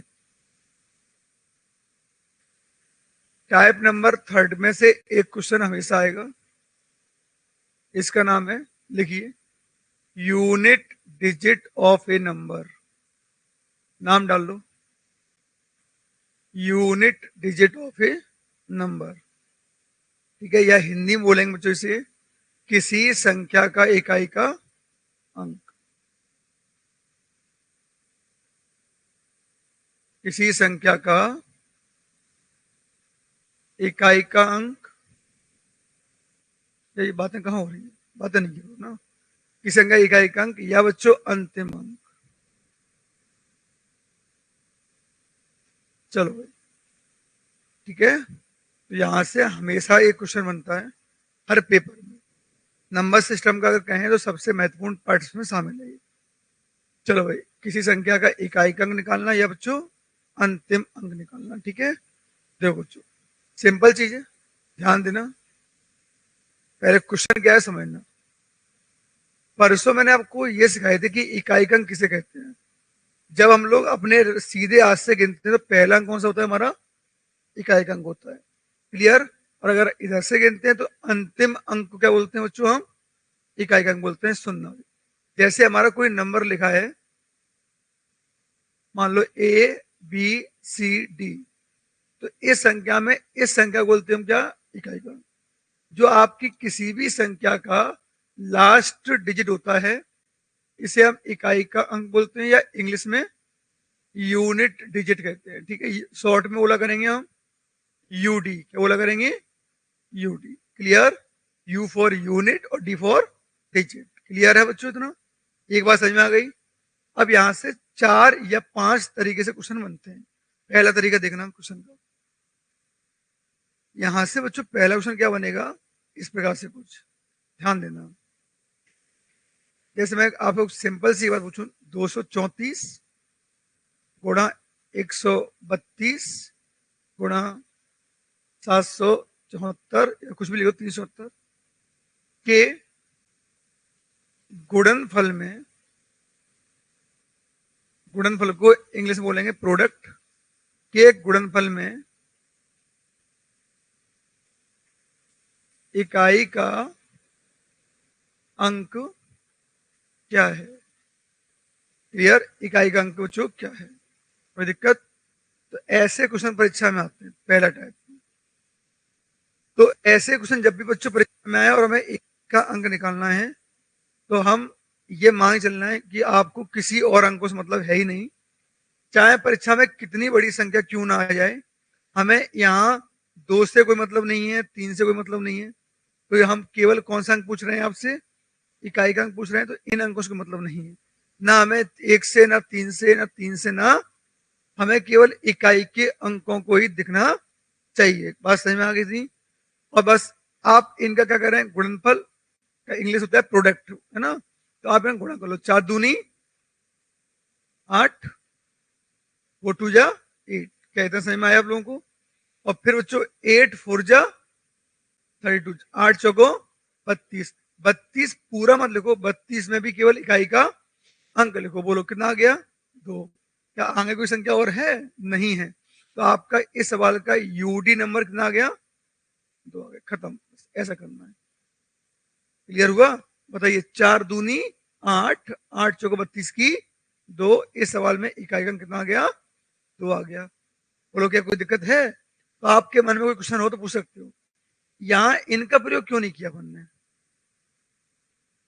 इकाई का अंक पूछ रहे हैं, है ना। लेकिन सुनना, फिर भी अगर कोई पूछे आपसे कि इनका गुणा क्यों नहीं किया, तो सुनना भाई पिछले, कभी कोई पूछ ले कि इनका गुणा क्यों नहीं किया, तो आप बस इतना जवाब दे देना कि देखो इसका ये एग्जाम्पल समझना कि अगर मुझसे कोई कहे कि 231 में गुणा करो मान लो 532 का, अब राइट ना, तो आप बचपन में गुणा कैसे करते थे बताओ, 2 एक कम 2, 2 तिया 6, 2 दूनी, क्या इस पे आप क्रॉस का निशान लगाया करते थे, बोलो ऐसे करते थे ना आप। तो अब बच्चों 3 का गुणा करेंगे, 3 एक कम 3, 3 तिया 9, 3 दूनी, फिर आप यहां क्रॉस लगाओगे, बोलो है ना। और फिर 5 एक कम 5, 5 तिया 15 की 5, हासिल 1, 5 दूनी 10 और 1। अब बताइए जब इन्हें जोड़ते हो तो क्या 2 ही आएगा। तो इसका मतलब क्या हुआ कि इन अंकों का कोई यूज क्यों नहीं हो पाता, क्योंकि यहाँ क्रॉस लग जाता है। तो इकाई का अंक चाहे पूरा गुणा करके निकालो और चाहे सीधा बोलो 2 एक कम 2, तो क्या आएगा, तो 2 ही ना सर। तो क्या हमें पूरा गुणा करने की कोई आवश्यकता है क्या, नहीं, क्यों? हमेशा 2 ही क्यों आएगा? क्योंकि जो पहली बार गुणा हो जाता है, उसके बाद यहाँ क्या लग जाता है? क्रॉस। इसका मतलब ये कोई संख्या ऐड हो नहीं सकती इसमें, घट सकती नहीं है इसमें, तो जो है क्या वही आंसर आएगा? तो कभी कोई आपसे पूछ भी लिया ऐसा कि बताओ इन अंकों को क्यों छोड़ते हो, तो आप उसे ऐसा करके समझा सकते हो कि पहला अंक लगने के बाद मल्टीप्लाई के मतलब क्रॉस का चिन्ह लग जाता है, तो कोई अंक पे यूज नहीं होता है। ठीक है भाई, तो आज के बाद अगर ऐसा क्वेश्चन आए तो आपका सीधा यूडी कितना आएगा इसका? जैसे मैं आपको एक और एग्जांपल दिखा रहा हूं, दूसरा क्वेश्चन देखना है। जैसे मैंने लिखा 1 3 5 4 गुणा 7, कुछ भी लिख दे रहा हूं यहाँ पे, ठीक है, और पूछे का यूनिट डिजिट क्या होगा, है ना, यूनिट डिजिट क्या है, तो आप कर पाएंगे? अब बोलो जल्दी से, पीछे लोग, है ना, दो दूनी, दो दूनी नहीं है, दो चौको है, बोलो, दो चौको 8, 8 चौको 32 की, दो कितना आया? 2 आया। बोलो हाँ है ना, कोई दिक्कत तो है नहीं? तो आप कहोगे नहीं सर कोई दिक्कत नहीं। अब यहाँ कुछ छोटी छोटी अगर बातें सीख लोगे तो थोड़ा सवाल और अच्छा हो जाएगा। कैसे? तो और देखो, कॉम्पिटिटिव परीक्षाओं में ये मैटर बिल्कुल नहीं करता कि ये चीज आपको आती है, ये तुम्हें ही नहीं आती है, सबको आती है, पर कुछ ही बच्चों के पास स्मार्ट वर्क होता है, मतलब छोटे छोटे पॉइंट्स जो आपकी स्पीड को क्या करते हैं? बढ़ाते हैं। इस क्लास में कई बच्चे बैठे होते हैं ऐसे जिन्होंने पीसीए पढ़ चुके होते हैं, और उनकी स्पीड तो कहीं बढ़ी नहीं है। रीजन दो, रीजन हमारे मन में ये बात आ जाना कि ये चीजें पहले से आती हैं, आने से मतलब नहीं है, सबको आती, तो मैं कह नहीं आती। क्या आप उसे सही समय में अप्लाई कर पा रहे हो उन ट्रिक्स का? क्या जब वो चीज पेपर में आती है, क्या हमारे दिमाग में एकदम थॉट्स पैदा हो जाता है वो चीजें? तो आपको इन चीजों का ध्यान रखना है कि हम जो सीख रहे हैं वो परीक्षा में एक बार में दिमाग में आना चाहिए, जिससे हमारा टाइम क्या हो? बचे। पहली चीज है। दूसरी, अब भाई टाइम नहीं लगना चाहिए। जैसे ये सवाल आया, ठीक है, गुणा कर दिया हमने, हो गया। अब इसमें अगर 2 बातें और सीख लोगे ना तो आपकी स्पीड बढ़ेगी कई बार। देखो कैसे, पहली ट्रिक सिखा रहा हूं, समझना बच्चों, कि अगर हम इस नंबर पर फोकस करें, स्पेशल नंबर है 5, तो यहाँ एक स्पेशल नंबर ले रहा हूं, कौन सा? 5, ध्यान देना, स्पेशल नंबर 5, ठीक है। क्या सर इसके अंदर स्पेशल है? सुनो, अगर 5 का गुणा, 5 का मल्टीप्लाई बच्चों किसी भी इवन नंबर में करते हैं, है ना, या हिंदी बोलेंगे सम संख्या, किसी भी 5 का गुणा किसी भी सम संख्या करते हैं तो आपका इकाई का अंक हमेशा 0 होता है। बस इतना दिमाग फिट करो कि 5 का गुणा किसी भी सम संख्या में करोगे, इकाई का अंक हमेशा क्या होगा? 0 होगा। अभी नोट नहीं करना, समझ पहले देखो, समझो ना। जैसे मैं आपको एग्जाम्पल दिखा रहा हूँ, 5 का गुणा, बोलो कोई सम संख्या लो आप, है ना, 4, 5 को देखो क्या इकाई का अंक 0 आया। कोई भी सम संख्या लो, कोई भी, 8 ले लो, 5 अट्ठे 0 आएगा। दुनिया की कोई भी सम संख्या लोग लो, 28, 28 पंच 140 का 0 आएगा। बोलो, तो आप दिमाग में फिट करिए कि बच्चों इवन नंबर आने पे हमेशा 0 होता है। क्लियर? दूसरा सर, 5 का गुणा किसी भी ऑड नंबर में करोगे तो ऑड नंबर का हिंदी होता है विषम संख्या, तो आपका यूडी हमेशा ही क्या आएगा? 5 ही आएगा। जैसे 5 का गुणा किसी भी विषम संख्या, 3 5 दिया 15, देखो 5 आया। 5 सत्ते 35, क्या आया?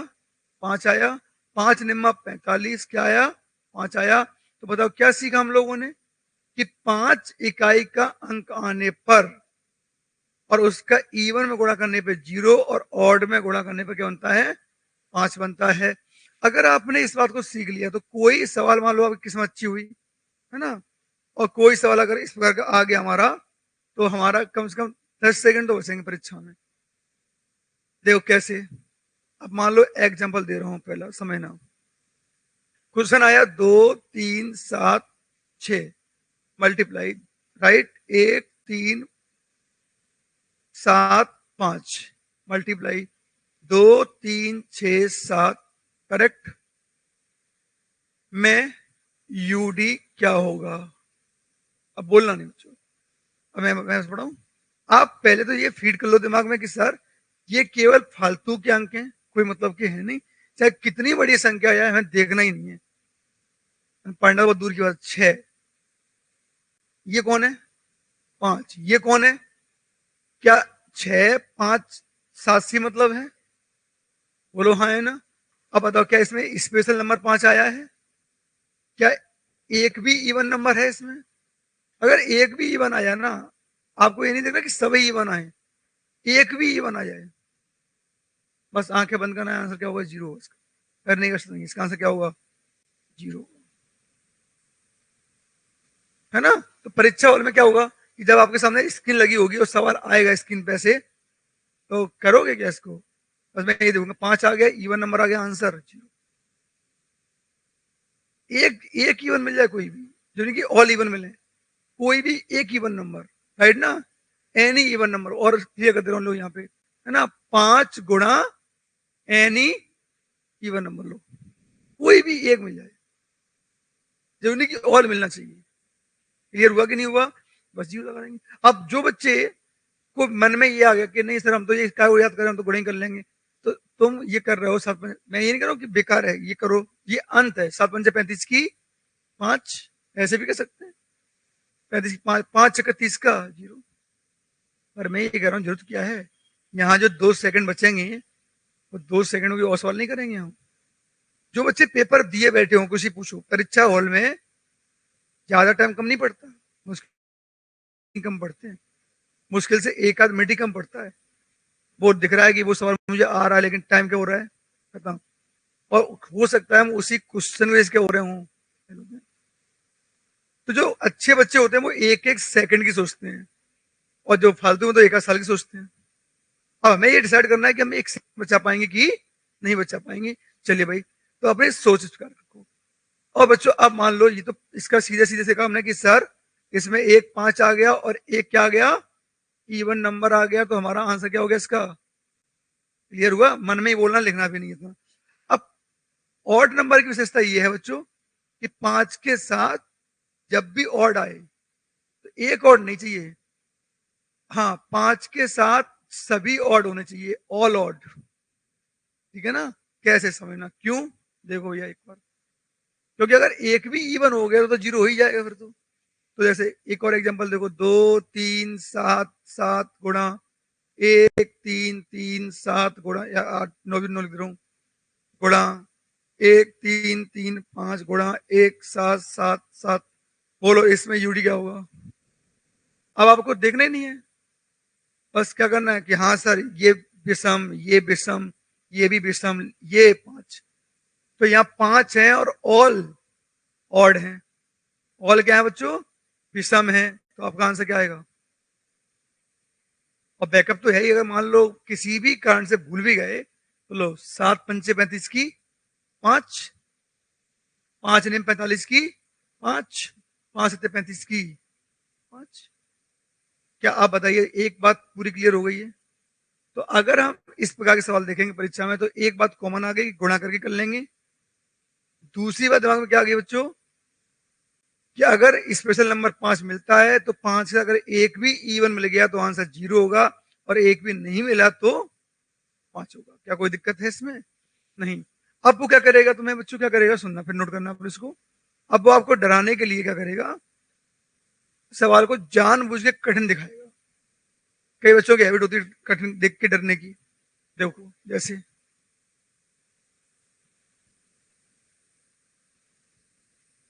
ठीक, कोई दिक्कत?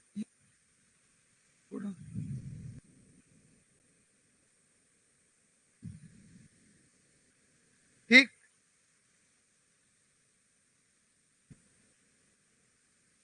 ठीक, मैं यूडी क्या होगा? ठीक है, समझ में आया? अब बच्चे क्या करेंगे, इसे कई तरीकों से हल करते हैं, 4 का भाग देके कुछ ना कुछ करते हैं, लेकिन एक समझदार बच्चा क्या करेगा, वो कहेगा सवाल इनटू में है, इन सबसे कोई मतलब है नहीं, यहाँ कौन आया है, यहाँ कौन आया है, 7 यहाँ कौन आया है, 5 5 आ गया ना, है ना। और मान लो यहाँ एक और लिख रहा हूँ मैं यहाँ पे, तो 6। बोलो आंसर क्या होगा इसका? जीरो आ गया। क्यों? क्योंकि ये कौन है? E1। ये कौन है? और गुणा में है, काय में है? गुणा में। ध्यान रखना, प्रोसेस नहीं करो। गुणा में आने पे इन्हें जीरो होना ही पड़ेगा। 5 गुणा E1 नंबर क्या हो गया? जीरो हो गया। तो एक समझदार बच्चे से केवल देख के लगा देगा परीक्षा में, जो लगा देगा वो अपना 1 सेकंड भी गंवाने वाला है नहीं सवाल। और जो इसका टाइम बचेगा वो किसी अच्छे क्वेश्चन पे हम लगाएंगे। परीक्षा में अगर 15 क्वेश्चन कठिन सिंपल आ रहे हैं तो 5 कठिन भी रखे जाएंगे। और 5 कठिन तो तभी कर पाओगे जब सिंपलों में से टाइम बचा बचा के लेके आओगे। 5 क्वेश्चनों को करने के लिए वो 5 क्वेश्चन हो सकते हैं 2-2 मिनट के हों और 1-1 मिनट का भी हो। वो कर कब पाएगी हम? जब वो टाइम बचा के चल रहे होंगे। अपना समझ में आ रहा है कि नहीं आ रहा है? चलो भाई, तो मुझे ऐसा लग रहा है कि पहला कंसेप्ट क्लियर हो चुका है। बोलो, क्या कंसेप्ट क्लियर हो गया पहला वाला? चलिए, तो पहले इधर नोट करो, फिर मैं आपको आगे चलता हूँ। कंसेप्ट नंबर 2 की तरफ। एक आइकन पूरा नहीं हुआ है, अभी एक कंसेप्ट पूरा हुआ है इसका। और जो रिवाइज भी चल रहे हैं वो करना कि आपकी स्पीड इस बार बढ़नी चाहिए। सीखना नहीं है। जो दोबारा पढ़ते हैं या रिवाइज कर रहे होते हैं वो इस प्रकार पढ़ा करो कि इस बार क्लास में जब भी टेस्ट होगा हम सबसे टॉप पे रहना चाहिए। हमारी स्पीड बढ़ाना है हमें, सीखना नहीं है। सिखाए तो हुए है, तो करिए से। और जहां लगे आपको कुछ पूछना है बेझिझक पूछें, 10 बार पूछें।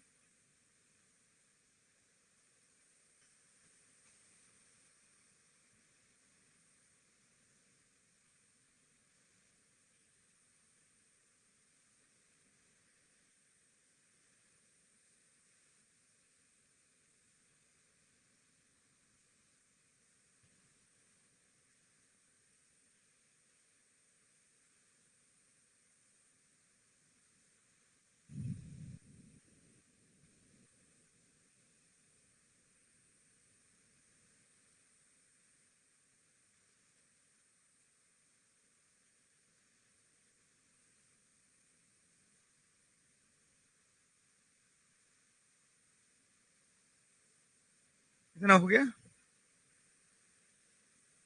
इसमें से नंबर 5 हेडिंग कर लेंगे इस बार से।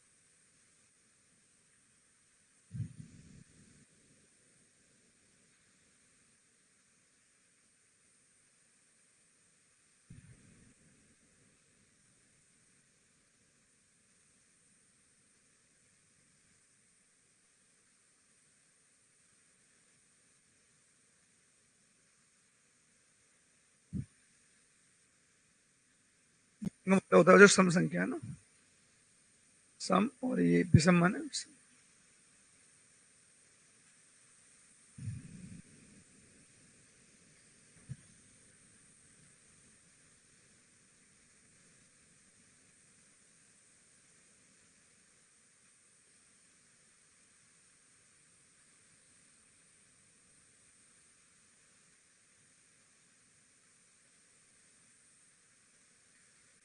चलिए, तो ऐसे क्वेश्चन अगर मैं बोलूँ तो कर पाएंगे ना आप लोग? अभी पहले स्टोर करते जाओ दिमाग में, फिर एकदम बोलेंगे हम लोग, क्वेश्चन देंगे तो।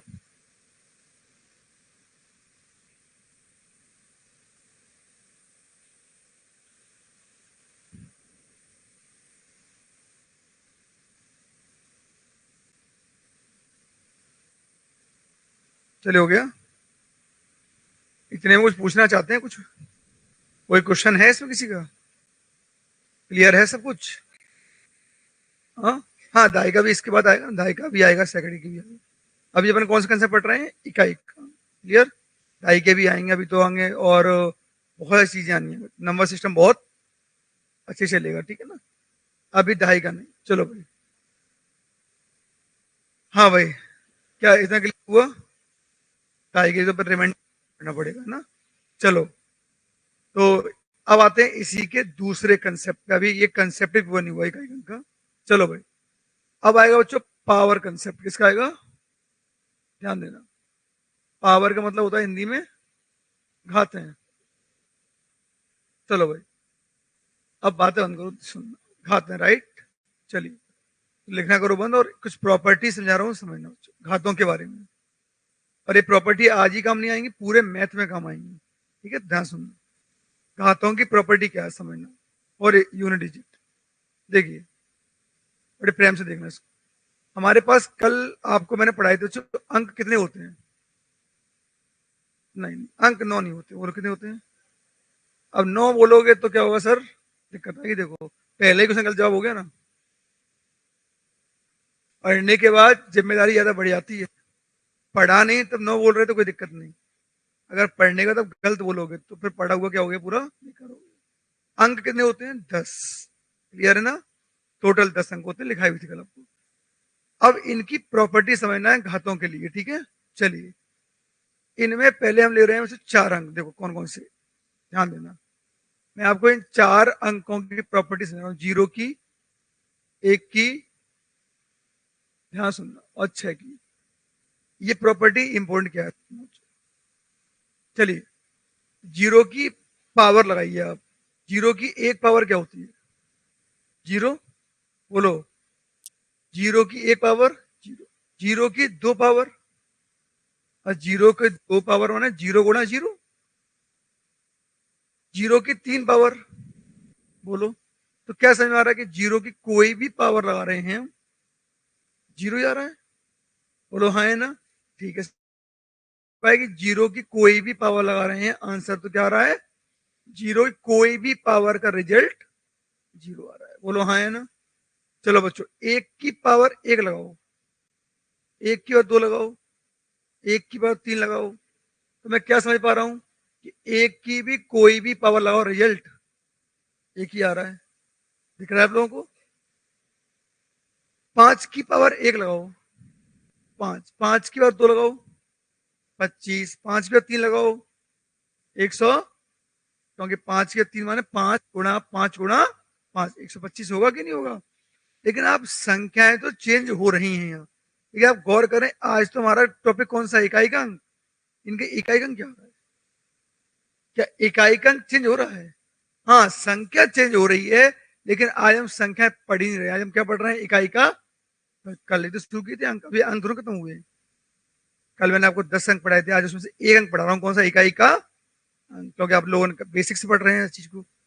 तो बच्चों हम ये देख पा रहे हैं यहाँ इकाई का अंक सर चेंज नहीं हो रहा है, 5 पे कोई भी घात लगा रहे हैं, नंबर चेंज हो रहे हैं, और उनके इकाई का अंक तो हमेशा। सहमत हैं आप लोग?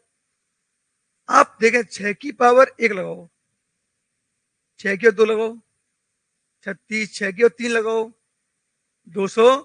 क्या देख पा रहे हैं? संख्या चेंज हो रही हैं, लेकिन इकाई का अंक तो सही आ रहा है। तो बच्चों मैं अब आपको पहला निष्कर्ष पहुंचा कि दुनिया में 4 ऐसे अंक हैं जो इकाई के अंक के मामले में जिद्दी है। इन पे कोई भी पावर लगाओ, इन पे कोई असर नहीं पड़ता, जैसे हैं ये वैसे ही रहेंगे। इकाई का अंक जो है वही रहेगा, नो चेंज। कोई चेंज हुआ क्या? नहीं हुआ। सर क्यों पढ़ा रहे हैं हम? लो भैया ये क्वेश्चन आएगा ऐसे, देखो बहुत ध्यान से देखना, और बहुत डरावने डरावने क्वेश्चन आते हैं इसके। क्लियर? देखिए क्वेश्चन आएगा 126 की पावर 1008 इंटू 121 की पावर, या 125 का 2, या जो भी लिखना, 121 की पावर 1008, करेक्ट। इंटू लिख देगा वो, या कुछ भी करवा के, कुछ भी 136 की पावर, है ना, 136 की पावर, ऐसे कुछ लिख देगा। मैं यूडी क्या होगा? करेक्ट है बच्चों, ऐसे लिखेगा। अब 2 मिनट, यहाँ कोई 5 तो आया नहीं है ना, तो जीरो तो ये होने वाला है नहीं। अब बताओ अभी क्या सिखाया था हम, आज का हमारा टॉपिक क्या है, यूडी। अब यूडी है हमारा टॉपिक, तो सर आप पहले ये कसम खा लो मन में कि हमें इनसे कुछ मतलब नहीं है, इनसे कुछ मतलब है नहीं। यहाँ कौन है? 6। और सर ने कहा पढ़ा था वेल कि 6 की कछुओं पावर हो, कछुओ हो, यहाँ कोई मैटर नहीं है, इवन ऑड सम विषम कुछ भी हो, आंसर क्या रहेगा? तो 6 की कोई भी पावर हो आंसर तो 6 आएगा। ये तो पढ़ाया ना बच्चों भी। बोलो, 1 की कोई भी पावर हो, इनसे कोई मतलब है नहीं हमें, 1 की कोई भी पावर हो आंसर तो 1 आएगा। और यहाँ इनसे कोई मतलब है नहीं, 6 की कोई पावर हो आंसर तो।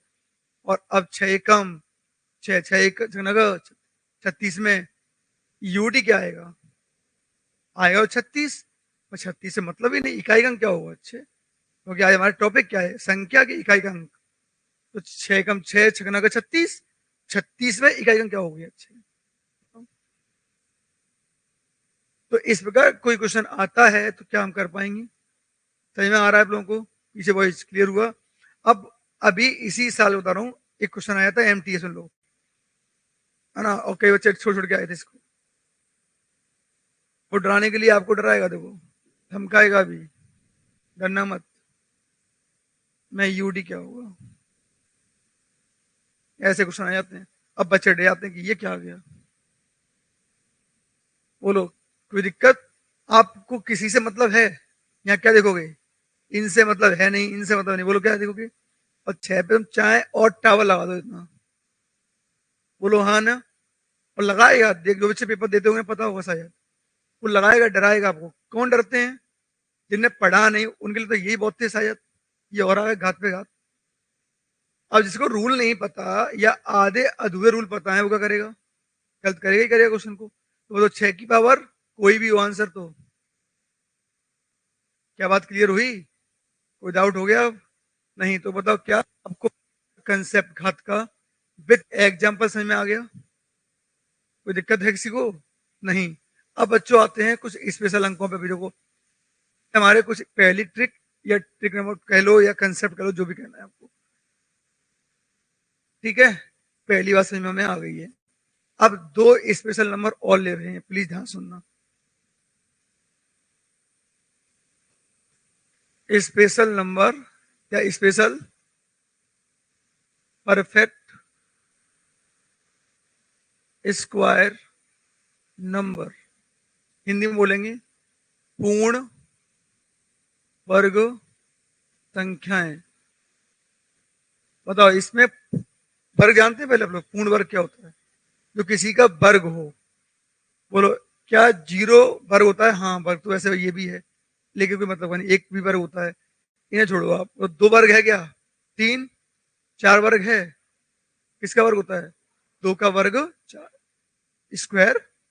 5 वर्ग है नहीं, 6 है नहीं, 7 है नहीं, 8, 3 का वर्ग। तो इसमें कौन कौन स्क्वायर है? 4 और 9 में से है तो 0 एक भी, लेकिन 0 एक पढ़ा चुका हूं मैं। 4 और 9, तो 4 के लिए ट्रिक सिखा रहा हूं और एक 9 के लिए सिखा रहा हूं। ये हमारे टाइम बचाएंगे सब, 4 एंड 9। फिर मैं आपको एक मल्टीपर्पज भी दे दूंगा जो सब पे काम करेगी। लेकिन चलो भाई, ये देखो, 4 4 की कुछ विशेषताएं हैं, जरा गौर से देखना। देखोगे विशेषता? चलो, 4 की पावर 1 लगाओ, बोलो आंसर, बताइए बोलो। 4। मैं जानबूझ के यहाँ विषम पावर लगाऊंगा। विषम मतलब इंग्लिश मीडियम वाले बच्चे, 4 की पावर 3 बोलो, बोलो बताइए, बोलो ने। 64 में इकाई का अंक क्या है? तो आज हम पूरी संख्या लिखेंगे नहीं। उद्देश्य क्या है आज? इकाई का अंक लिख दे रहा हूं, लेकिन आप लोग का फोकस किस पे होना चाहिए? इकाई के अंक पे। बोलो हाँ है ना। 4 की पावर 5, चलो मैं गुणा करूं, 4 एक कम, 4 चौको 16, फिर 3 बार करूंगा। 4 गुणा 4 गुणा 4 क्या आएगा? 1000। 24 5 हो जाओगे तो कैसे देखो? 4 चौको 16,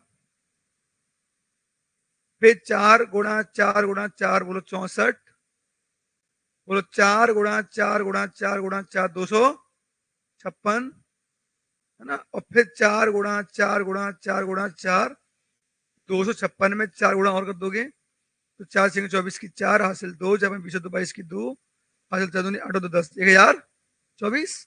अब आप देखिए, 4 की पावर 5 तो क्या है? 1024। बोलो इकाई का अंक क्या आ रहा है? क्या देख रहे हैं? क्या सब में 4 ही 4 आ रहे हैं? देखो,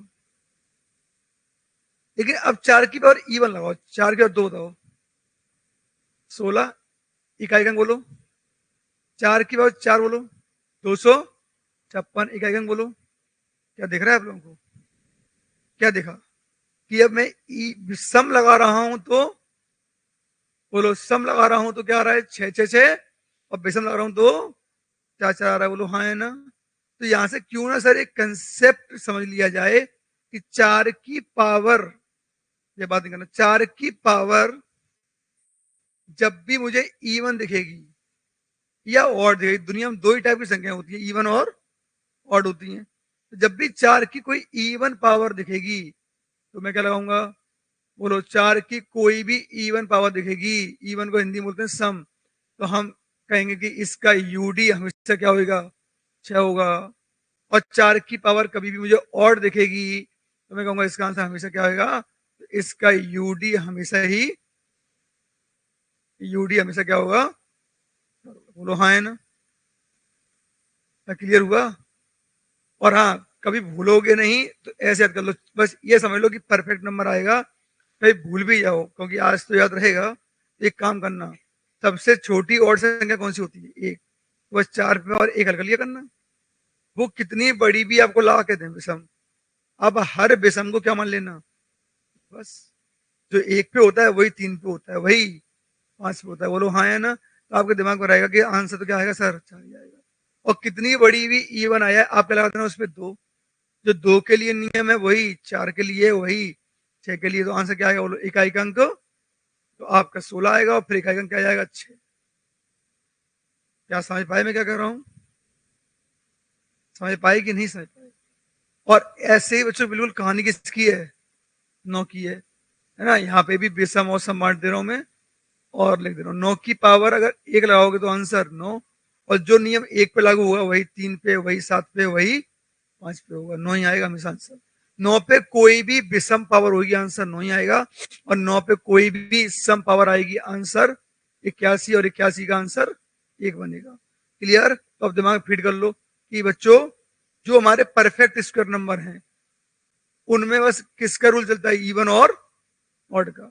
इवन आए तो एक पावर, सॉरी, इवन आए 2 पावर मान लेना, और ऑड आए तो 1 पावर मान लेना। आपको कुछ और करने की आवश्यकता है नहीं। क्वेश्चन कैसा आएगा सर? मैं दिखा दे रहा हूँ। अगर कंसेप्ट पढ़ा रहा हूँ फिर क्वेश्चन धीमे धीमे बढ़ेंगे आप लोग। देखो क्वेश्चन कैसे आएगा बच्चों हमारा? 1 3 9 मान लो, ऐसे लिख दिया मैंने, ठीक है भाई, गुणा 1 3 5 7 या 1 3 5 6, है ना? और गुणा, चलो 1 3 5 और 1, ठीक है, या 4, चलो, और यहां पावर लगा दी डराने के लिए कुछ भी, ठीक है। आप जानते हो कि ये बात के राष्ट्रपति तरह कुछ भी नहीं है, पावर इनके पास कुछ है नहीं, ना पावर है। राष्ट्रपति मान लो, प्रधानमंत्री मान, राज्यपाल मान लो, चलो भाई बताओ, तो जरा पीछे वाले लोग बताइए रहा। अब मुझे पहले तो आज पढ़ के आ रहे हैं संख्या की डिजिट, क्या 1 का कोई काम है? 3 का कोई काम है? आप लोगों को दिख रहे हैं ये? नहीं दिखना चाहिए, दिखने ही नहीं चाहिए परीक्षा हॉल में। समझ में आ रहा है कि नहीं आ रहा है? बोलो यहाँ कौन दिख रहा है? और 9 की बस ये बताओ कि 9 की कौन सी पावर है, इवन की ऑड? हाँ, पहचान लेते हो ऑड पावर कैसे? लास्ट का अंक 1 3 5 7 है, 9 है, तो वो कौन है? ऑड। 0 2 4 6 है, तो अगर ये विषम है तो आप चाहे कितनी बड़ी विषम लगाएं, तुम क्या लगा दियो आगे ऊपर? क्लियर है? बस ये देखना है कि ये परफेक्ट स्क्वायर है कि ये नियम क्या कहलाए हैं? परफेक्ट स्क्वायर कहलाए। आज समझ में आ गया? हाँ, ये 6 परफेक्ट स्क्वायर तो नहीं है, लेकिन 6 की तो स्पेशल ट्रिक है। 6 कैसा है? घमंडी है। 6 है, 6 रहेगा। कौन कौन है घमंडी दोनों? 0 1 5 6, जिद्दी, सॉरी, है ना? जो है, जो है, जैसे जो अपनी भाषा में अगर मैथ को पढ़ोगे जल्दी सीखेंगे, अपने हिसाब से कुछ चीजें सेट कर लिया करो, ये क्यों ऐसी हैं? बस जिद्दी है, नहीं है, चेंज होंगी, राइट ना? तो नहीं करेंगे चेंज, मत करो भाई। ये कौन है? पूर्ण वर्ग है, बोलो हाँ है ना? अब बताइए पूर्ण वर्ग पे कौन संख्या है, इवन की ऑड? इवन हो क्या मान लो, चाहे कितनी बड़ी इवन है क्या मान लो, खत्म। हाँ अब वो कर ही देंगे, मान लो कर लेंगे 6 ना। अब जब 16 आ गया तो 6 आ ही जाएगा। क्लियर? तो बोलो 4 की पावर 2 क्या हो जाएगा, 16। तो जो बच्चे पीछे, अब मैं इसका यूडी लिख रहा हूँ बस, केवल यूडी। बोलो 9 का तो 9 ही रहेगा यूडी, 6 का 4 का 2, 16, 16 का यूडी।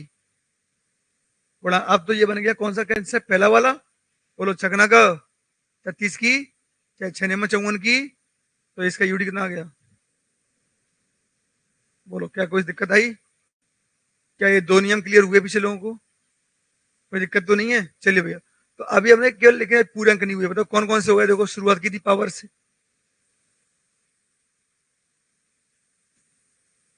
कौन कौन देखो, क्या 0 हो गया, 1 हो गया, 4 भी हो गया, बोलो अब तो, है ना, और 9 भी हो गया। बोलो अब कौन कौन से बचे हैं, 2, 3, 7, 8। क्लियर है बच्चों? ये यूनिवर्सल नियम है। कौन सा नियम है? अब जो मैं नियम सिखाऊंगा वो इन पे ही लागू नहीं होगा, वो इनसे लेके इन सब पे क्या हो जाएगा। लेकिन ये सर क्यों सिखाया, एक नियम है मेरे पास ऐसा जो सब पे लागू कर सकता है, तो फिर इतना तामझाम क्यों? अब वो नियम थोड़ा लंबा है, कैसा है, लंबा है, वो ब्रह्मास्त्र है। वो तभी चलाना है जब सारे नियम क्या हो रहे हैं, हमारे फेल हो रहे हैं। मतलब वो नियम चाहूं तो मैं सब पे लगा सकता हूँ इकट्ठा, लेकिन ये कौन से नियम थे जो देख के ही आंसर आएंगे, वहां करना ही पड़ेगा कुछ। करेक्ट है ना? यहाँ आप बताओ कुछ कर रहे हैं कि देख के आंसर बोल रहे हो, देख के बोल रहे हो, समझ में आ रहा है कि नहीं आ रहा है? तो मैं वो सिखाऊंगा, पहले तो इतना समझ में आ गया आप लोगों को, ये नोट कर लो पहले, फिर आते हैं उसी नियम पे। अगर यहाँ कोई समस्या हो तो पहले क्लियरली पूछ लें, और मन में बोलते हुए रहो, 0, 1, 5, 6 वो अंक होते हैं जो कोई काम के नहीं। ठीक है ना? इसे भाषा में लिखाऊं कि ऐसे समझ जाओगे आप लोग? भाषा में लिखा दूं? लिखो पहले ये लिखना, ये लाइन, पहले ये लाइन लिखो, मैं फिर बोलूंगा, आगे मत लिखना भी, ये लाइन लिखो पहले।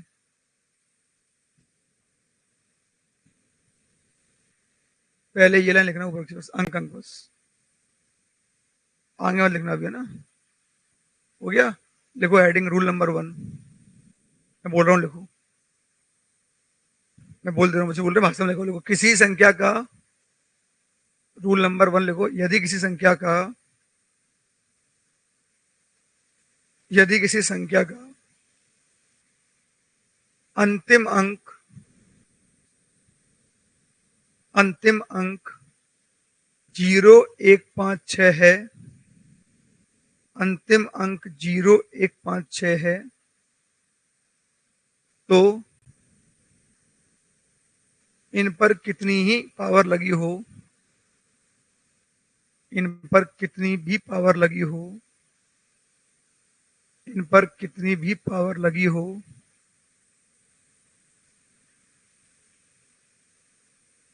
कितनी पावर लगी हो, इकाई का अंक सेम रहता है, इकाई का अंक सेम रहता है,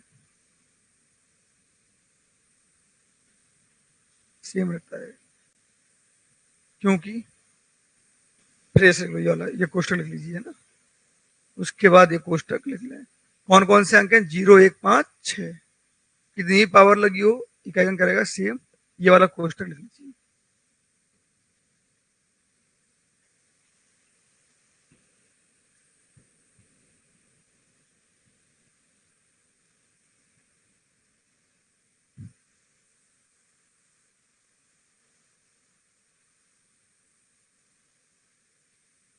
हो गया भाई? देखो रूल नंबर 2,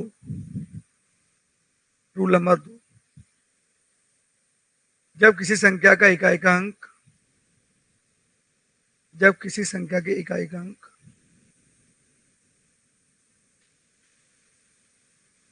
जब किसी संख्या के इकाई का अंक पूर्ण वर्ग हो, इंग्लिश में परफेक्ट स्क्वायर नंबर हो, पूर्ण वर्ग हो, परफेक्ट स्क्वायर नंबर हो, पूर्ण वर्ग हो, कोष्टक में इंग्लिश मीडियम वाले बच्चे परफेक्ट स्क्वायर नंबर हो, तब, तब के बाद ऐसे नोट करना पड़ेगा आपको ना, ये लिखा है बोर्ड, पूर्ण वर्ग होगा तो 4 होगा या 9 होगा, 4 आने पर भी जो कर रहे हैं वही 9 करने पर करना है।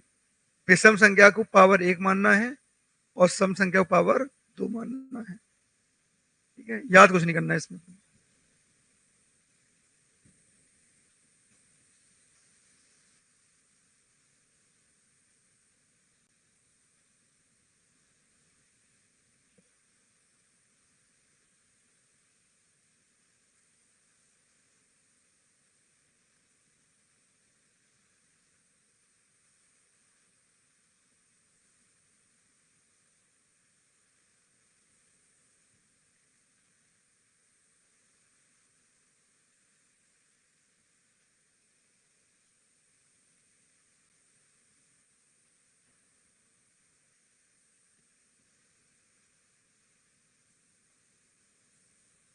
हो गया, चलिए।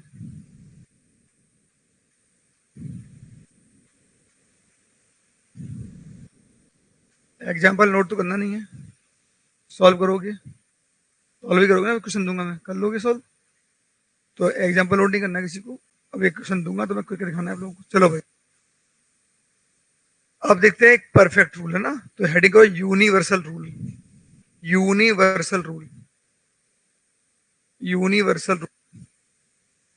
चलो, या हिंदी में लिखना तो मुख्य नियम, मुख्य नियम या प्रमुख नियम। ठीक है,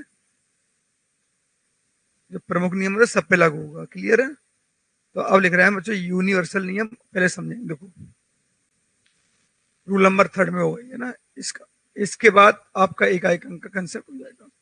बोलूं तो लिखो, यदि किसी संख्या का अंतिम अंक, यदि किसी संख्या का अंतिम अंक 2, 3, 7, 8 हो, 2, 3, 7, 8 ले लिया, 2, 3, 7, 8 हो, या कोई भी अंक हो, या कोई भी अंक हो, या कोई भी अंक हो, या मतलब ये नियम कहाँ लगेगा, 2, 3, 7, 8 हो, ये बचे थे हमारे पास, या फिर कोई भी अंक हो। तो सबसे पहले हम, तो सबसे पहले हम, सबसे पहले हम घातों में 4 का भाग करते हैं, पावर्स में, पावर्स में 4 का भाग करते हैं, पावर्स में 4 का भाग करते हैं, और जो शेषफल, इंग्लिश मीडियम वाले बच्चे रिमाइंडर, और जो शेषफल बचता है, जो रिमाइंडर बचेगा, जो शेषफल बचता है, उसे पावर मानते हैं, उसे पावर बनाते हैं या मानते हैं, उसे पावर मानते हैं। ठीक है, जो रिमाइंडर बचेगा वही हमारी पावर होती है। और पैराग्राफ नई लाइन से, नई लाइन से लिखना, और यदि शेषफल नहीं बचता है, और यदि रिमाइंडर नहीं बचता है,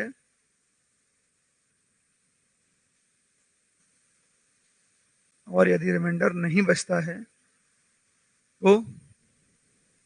तो पावर 4 लगाते हैं, तो पावर 4 लगाते हैं, पावर 4, तो पावर 4 लगाते हैं। ठीक, क्यों लगाते हैं समझाओ, पावर 4 लगाते हैं, ठीक है ना। चलिए बच्चों, अब इसे बोलते क्या है समझना, और क्यों ये 4 का भाग देते हैं समझना। चलो, अब जरा ऊपर देखना सभी लोग, बोलूं मैं कुछ, करना बंद, बोलो, जरा गौर से इस चीज को ऑब्जर्व करना, तब आप ये रूल समझ पाओगे। जो मैंने लिखाया है वो रूल तभी समझ में आएगा आपको जब ये चीज देखो। आप लोग मेरी हेल्प कर देना, 2 की पावर 1 बोलो, 2, और मैं केवल इकाई का अंक लिख रहा हूं, समझ में आए। 2 की पावर 2, 4, 2 की पावर 3 बोलो, बस 2 गुणा 2 दूनी 4, 4 दूनी, ऐसे बोलते जाओ, 2 के 4, 8 दूनी 16, 16 की, केवल इकाई अंक लिख रहा हूं मैं, समझ में आ रहा है आप लोगों को। 2 दूनी 4, 4 दूनी 8, 8 दूनी 16 की 6 लिखी है, समझ में आ गया। 2 की और 5, 6 दूनी, अब बस 32 है, वो 6 दूनी 12 बोल दो, अपन पूरे लिख रहे हैं कि इकाई अंक 2 दूनी 4, 4 दूनी 8, 8 दूनी 16, 16 की 6, 6 दूनी हाँ 32 तो आएगा 2 ही ना इकाई अंक। हाँ 32 ही होता है, लेकिन क्या इकाई अंक 2 ही आएगा 32 में? 2 के बाद 6 बोलो, 2 दूनी 4 आएगा तो 64 आएगा तो 64 बोलो हाँ है ना। और अपन तो आज इकाई के अंक की बात कर रहे हैं, संख्या पढ़ ही नहीं रहे हैं। बोलो 2 की पावर 7 बोलो, है ना? तो वैसे तो 128 होता है, कितना होता है 100, लेकिन मैं 4 दूनी 8 ऐसे करता, दूनी 4, 4 दूनी 8, 8 दूनी 16 की 6, 6 दूनी 12 की 2, 2 दूनी 4। क्लियर है भाई? समझ में आ रहा है कि नहीं आ रहा है? 2 की पावर 8 बोलो, ऐसे 256 होता है, लेकिन 8 दूनी अपन तो ऐसे करेंगे ना। चलो भाई ठीक है। हाँ अब आ जाओ बच्चों नेक्स्ट, 2 की पावर 9 बोलो, 6 दूनी कितना है देखो, 4 वैसे 512 होता है ना? 2 की पावर 10 बोलो, ठीक है इतना ही बहुत है, चलो आगे नहीं आ रहा है, चलो क्लियर है ना? अब आप इन्हें गौर से देखो यार एक बार, देखो 2 4 8 6 फिर 2 फिर 4 फिर 8 फिर 6, कितने पे रिपीट हो रहे हैं? क्या 4 के बाद रिपीट हो रहे हैं? और देखो 2 की ओर 9 जाऊं तो भी क्या आएगा? 502 आएगा, फिर 2 आ गए, देखो आया कि नहीं आया? 2 की बाद 10 जाऊंगा तो क्या आएगा? 4 आएगा। क्या देखो यही अंक रिपीट हो रहे हैं बार बार। तो इसका मतलब क्या हुआ बच्चों? इसका मतलब हुआ कि दुनिया में अंक 4 ही है, वही क्या होते रहते हैं, जिंदगी भर रिपीट होते रहते हैं इकाई अंक में, और कुछ है नहीं, है ना? तो इसका मतलब क्या हुआ? इन्हें बोलते हैं बच्चों साइक्लिसिटी। क्या बोलते हैं? या हिंदी मीडियम वाले बच्चे बोलते हैं चक्रीयता। या चक्रीयता बन रही है कितने की? 4 की साइकिल बन रही है, बोलो हाँ है ना? तो यहाँ सर्किल बन रहा है कितने का आपको? 4 का। हर 4 पे वही घटना क्या होती है? रिपीट। तो आज के बाद जिसका साइकिल बनता है उसी का भाग कर दो तो वहीं वापस आ जाते हो। कैसे? 2 की पावर 5 निकालना है, क्या मैं ये कह सकता हूँ कि 2 की पावर 1 और 2 की पावर 5 का एक ही मान है? बोलो भाई। तो क्यों हम 5 लिखेंगे? हम एक काम करेंगे ना, 2 की पावर 5 में किसका भाग कर देंगे? 4 का। 4 एक काम क्या बचे? क्या बचे? तो इसका मतलब बस, इसका मतलब क्या हुआ कि जो 2 की पावर 5 का मान है वही 2 की पावर 1 का मान। तो 5 को 5 लिखो ही मत, 5 को 4 से भाग करके क्या लिख दो? 1। क्या मैं समझा पा रहा हूँ? कैसे बच्चों बताओ पीछे लोग, ये क्या लिखा है 2 की पावर? देखो 2 के और 6 का मान और 2 के 2 का मान सेम ही है, यहाँ पे भी इकाई अंक 4 है, तो फिर 6 लिखोगे तो तुम्हें बहुत लंबा बोलना पड़ेगा। तो अब एक काम किया करो, 2 की बात 6 में किसका भाग कर दो और छोटी कर दिया करो, 4 एक कम बचे कितने? हाँ 2। तो ये कहे क्या रहे हैं कि जो 2 की पावर 2 का मान है वही 2 की पावर, और ये तुम हल कर सकते हो। पावर छोटी हो गई तो तुम उसे हल कर सकते हो, लेकिन आप बड़ी पावर को हल कर नहीं पाते, इसलिए हम क्या सीखे? 4 का भाग देना सीखे। समझ में आ रहा है कि नहीं आ रहा है? पर 4 का ही भाग क्यों देते हैं? क्योंकि हर 4 पे साइक्लिसिटी कंप्लीट होती है। समझ में आ रहा है कि नहीं आ रहा है? जैसे कोई कहे कि 2 के 7 आ जाए, अब मुझे मान लो मुझे 2 की पावर 7 याद नहीं है, क्या हर किसी को याद होगी? नहीं होगी ना। तो मुझे याद नहीं है मान लो, तो मैं 4 का भाग कर दे रहा हूँ, 4 एक कम क्या बचे? तो मैं ये कहूंगा कि जो 2 के बाद 3 का मान होगा वही 2 की पावर। देखो क्या 2 के बाद 3 का मान और 2 के 7 का मान सेम ही है?